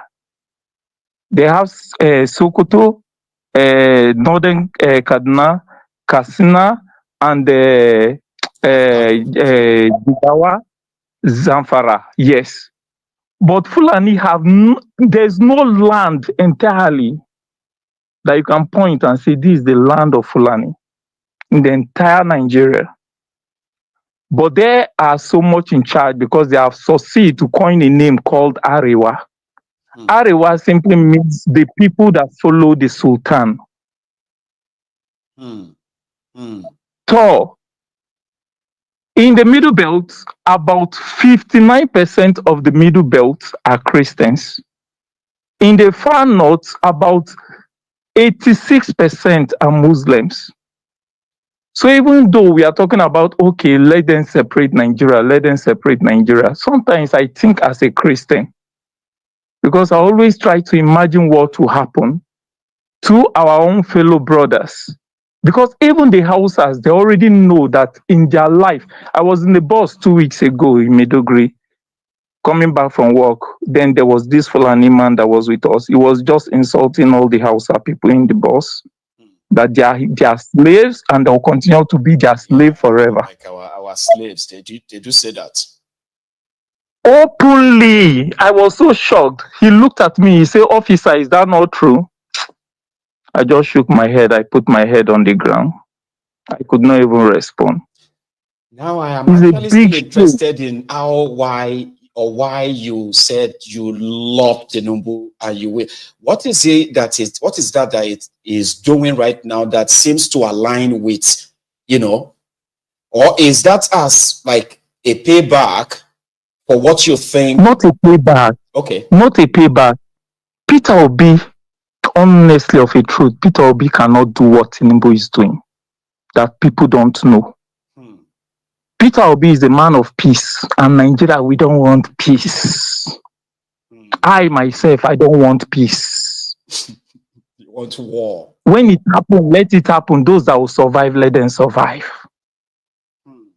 The whole thing is this. The North cannot be having all the armories and everything here. The only time in which, oh God, you need to see money that is in Maiduguri. The money is just too much.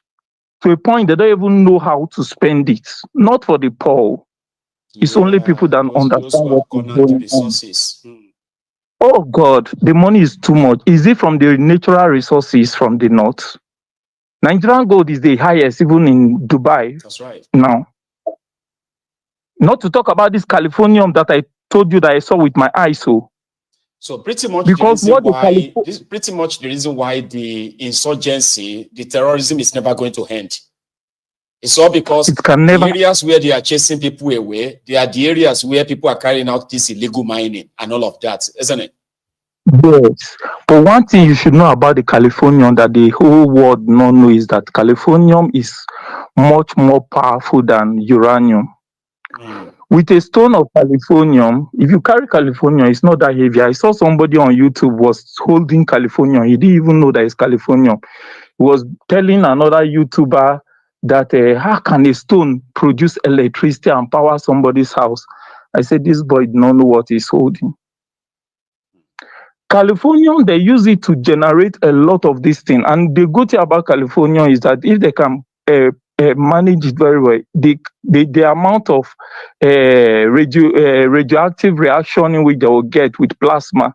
I'm even suspecting that these orbs and all these things in America that they are using to power these their orbs, that they are saying UFO, is from Californium. The amount of energy in which you can generate from Californium, uranium cannot get it. You can't get it from uranium. And these are some of the things in which God has blessed Nigeria with. But a lot of persons, I'm telling you, the people that are in charge of all these things are politicians. I know. Real politicians, you see them telling you the price and they are selling it so cheap, 37 million naira per gram. That's what they are selling it. Just per gram, not kg, per gram. I know. Anyway, so these are some of the things. Thank you so much. I really, really do wish that we have we have more time and I could probably hear more about what is going on from the state, okay? Hopefully I'll be lucky next time to have you so that yes, you can always help contribute to this conversation on this platform, okay? Just stay safe, right? And thank you so much for calling in. Bye. Good night, bye-bye. No problem. Bye. It is so late right now that in Nigeria, it is actually to 1 a.m. in Nigeria. I know that it is nearly 7 p.m. in America or half 6. Sorry, half 5. Is it half 5 or nearly 6 o'clock in some other part of America as well? In other places, it is already very early in the morning, right? So thank you so much, everyone, for being part of this. Again, it's been a wonderful evening that gradually we tend to kind of be spending more time than the usual now on the program, but it's all worth it, okay? Thank you so much for your time. You can still like this broadcast just before you go, okay? Like it, share it. And I am going to see you again tomorrow. I don't even know how I'm going to do it, right? In 2 weeks' time, I'm going to be in the US. Now, I'm so used to our time here. But in America, right, the start time for MaiyegunsDiary Politico in most parts is always like 3 o'clock. No, sorry, 2 p.m., 3 p.m. Now, when I get to the US, if I start a program at 8 p.m., all of them will just be like watching Maiyegun at 2 a.m. I don't know. We'll figure it out anyway. But it's also going to be like a break. So we shall go figure it out, eh? Thank you so much for your time. Enjoy the rest of the evening, okay? And then good night from here.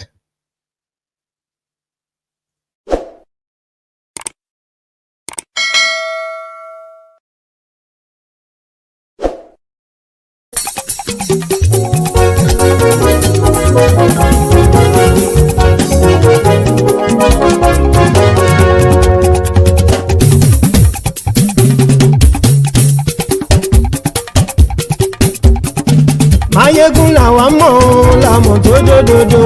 Maiyegun Diary Maiyegun #1. Maiyegun làwa mọ̀ làmọ̀ tó dòdòdò. Maiyegun Diary Maiyegun #1. Maiyegun ti dé o ọ̀rẹ́ ara ìlú. Maiyegun Diary Maiyegun #1. Lórí Facebook lórí YouTube. Maiyegun Diary Maiyegun #1. Gbogbo bó ṣe ń lọ ni Maiyegun já wa sí. Maiyegun Diary Maiyegun #1. Àṣírí ọ̀jẹ̀lú kì í bò níbẹ̀ o. Maiyegun Diary Maiyegun #1. Bó bá ṣe eré àní Maiyegun máa wí. Maiyegun Diary Maiyegun #1. Ó sì tún ṣe eré wàá gbọ́ níbẹ̀ o. Maiyegun Diary Maiyegun #1. Maiyegun Diary Politico. Maiyegun Diary Maiyegun #1. Godfatherism kò sí lọ́rọ̀ Maiyegun. Maiyegun Diary Maiyegun #1. Ẹ farabalẹ̀ sẹ́ o kẹgọ́rọ̀ lẹ́nu o. Maiyegun Diary Maiyegun #1. Àní Maiyegun làwa mọ̀ tó dòdòdò. Maiyegun Diary Maiyegun #1.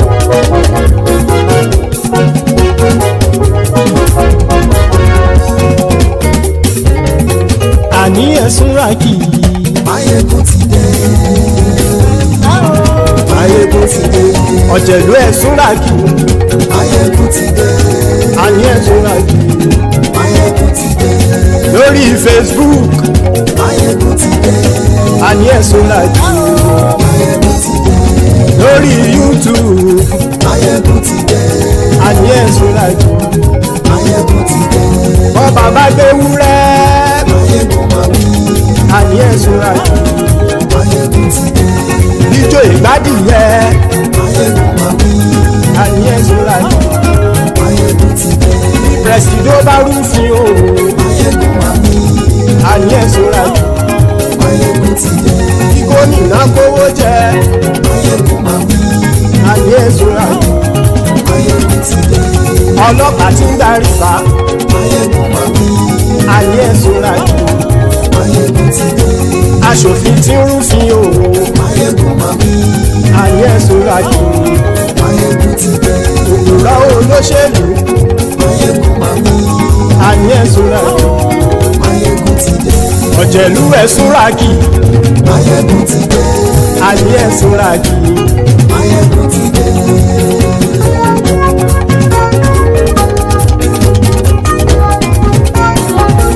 Maiyegun ti dé. Gbogbo ọ̀jẹ̀lú ẹ̀sùn ràkì. Maiyegun ti dé. Gbogbo ọ̀jẹ̀lú ẹ̀sùn ràkì. Ṣùgbọ́n ní bá ti ṣe èyí tó yẹ kí wọ́n ṣe, ọmọ bá dèrò ní fi wọ́n níran o. Maiyegun ti dé. Gbogbo ọ̀jẹ̀lú ẹ̀sùn ràkì. Maiyegun ti dé. Gbogbo ọ̀jẹ̀lú ẹ̀sùn ràkì. Ṣùgbọ́n ní bá ti ṣe èyí tó yẹ kí wọ́n ṣe, ọmọ bá dèrò ní fi wọ́n níran.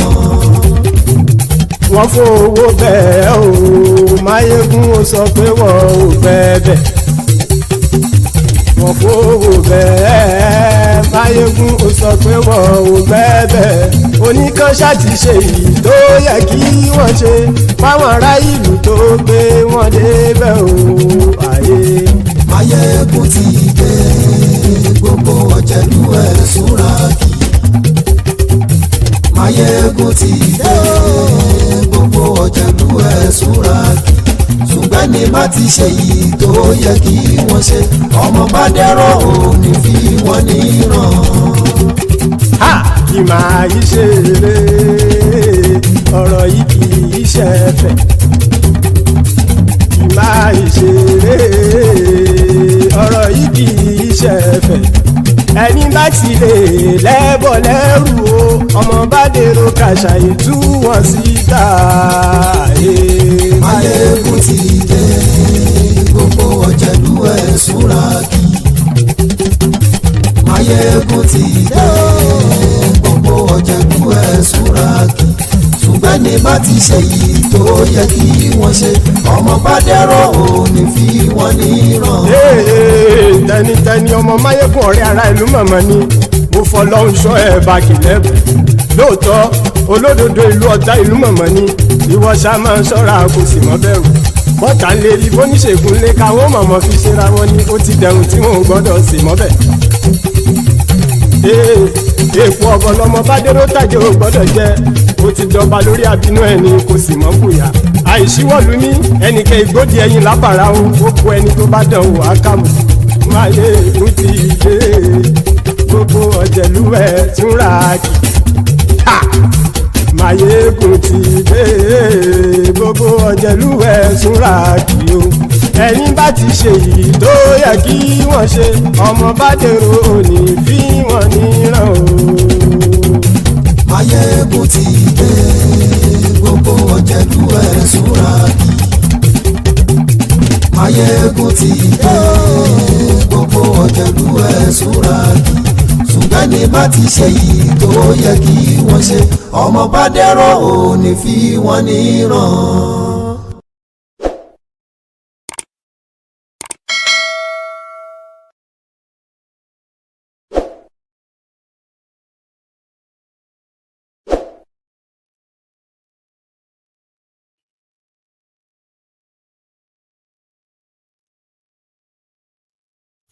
Allow the children it's okay.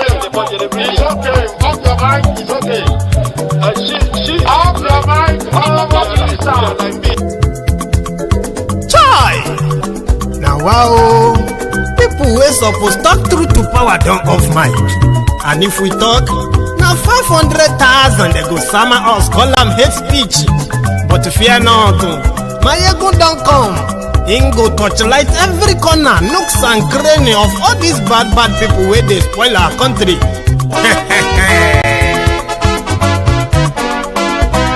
So my people make we laugh, oh yo yo. Maiyegun don come, oh yo yo. My people make we shout, oh yo yo. Maiyegun don come, oh yo yo. Maiyegun don come, man of the masses, oh yo yo. Maiyegun don come, oh yo yo. Maiyegun Diary Politico, oh yo yo. Maiyegun don come, oh yo yo. This one na dey off in mind, oh yo yo. Maiyegun don come, oh yo yo. And in dey torchlight every corner, oh yo yo. Maiyegun don come, oh yo yo. Okay, some people be dey holla say dem want the power. Chai, dem be promise us say we go get light and power. Dem hustle sote they can't get the power. But now they know they do anything with the power. Every day, dollar just they get the higher power over naira. Still them talk say make we off mind, but thank God say Maiyegun don come. So my people make you laugh, oh yo yo. Maiyegun don come, oh yo yo. My people make we shout, oh yo yo. Maiyegun don come, oh yo yo. Maiyegun don come, man of the masses, oh yo yo. Maiyegun don come, oh yo yo. Maiyegun Diary Politico, oh yo yo. Maiyegun don come, oh yo yo. This one not dey off in mind, oh yo yo. Maiyegun don come, oh yo yo. Person wey dey do evil no wan make person talk. Them say that Maiyegun, that man too dey talk. He too dey talk. Say Maiyegun Diary, he dey hot like pepper. But every day then they take money in bulk. Woman pikin dey the street dey hawk. Still them talk say make we no talk. But thank God say Maiyegun don come. So my people make you laugh, oh yo yo. Maiyegun don come, oh yo yo. My people make you shout, oh yo yo. Maiyegun don come, oh yo yo.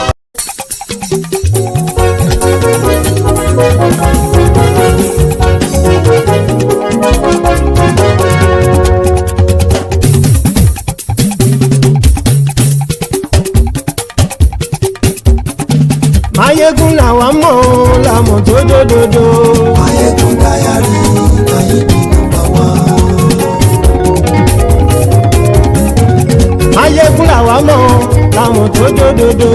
Maiyegun Diary náà ibi number one.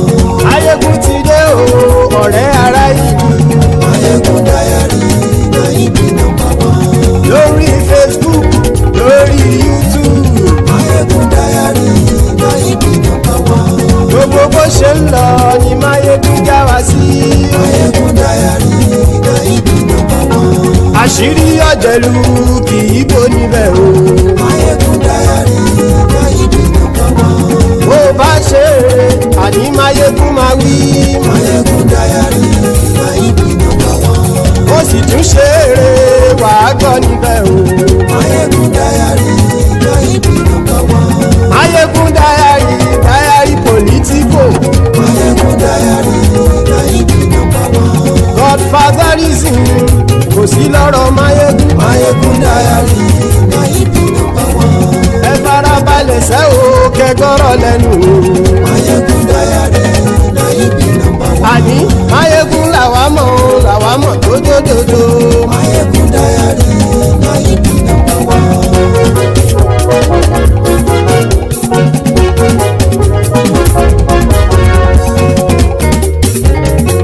Àní ẹ̀sùn ràkì. Maiyegun ti dé. Maiyegun ti dé. Ọ̀jẹ̀lú ẹ̀sùn ràkì. Maiyegun ti dé. Àní ẹ̀sùn ràkì. Maiyegun ti dé. Lórí Facebook. Maiyegun ti dé. Àní ẹ̀sùn ràkì. Maiyegun ti dé. Lórí YouTube. Maiyegun ti dé. Àní ẹ̀sùn ràkì. Maiyegun ti dé. Bọ́ bàbá gbé wúrẹ́. Maiyegun máa wí. Àní ẹ̀sùn ràkì. Maiyegun ti dé. Ijó ìgbádìyẹ. Maiyegun máa wí. Àní ẹ̀sùn ràkì. Maiyegun ti dé. Pẹ̀sìdó bá rúfin o.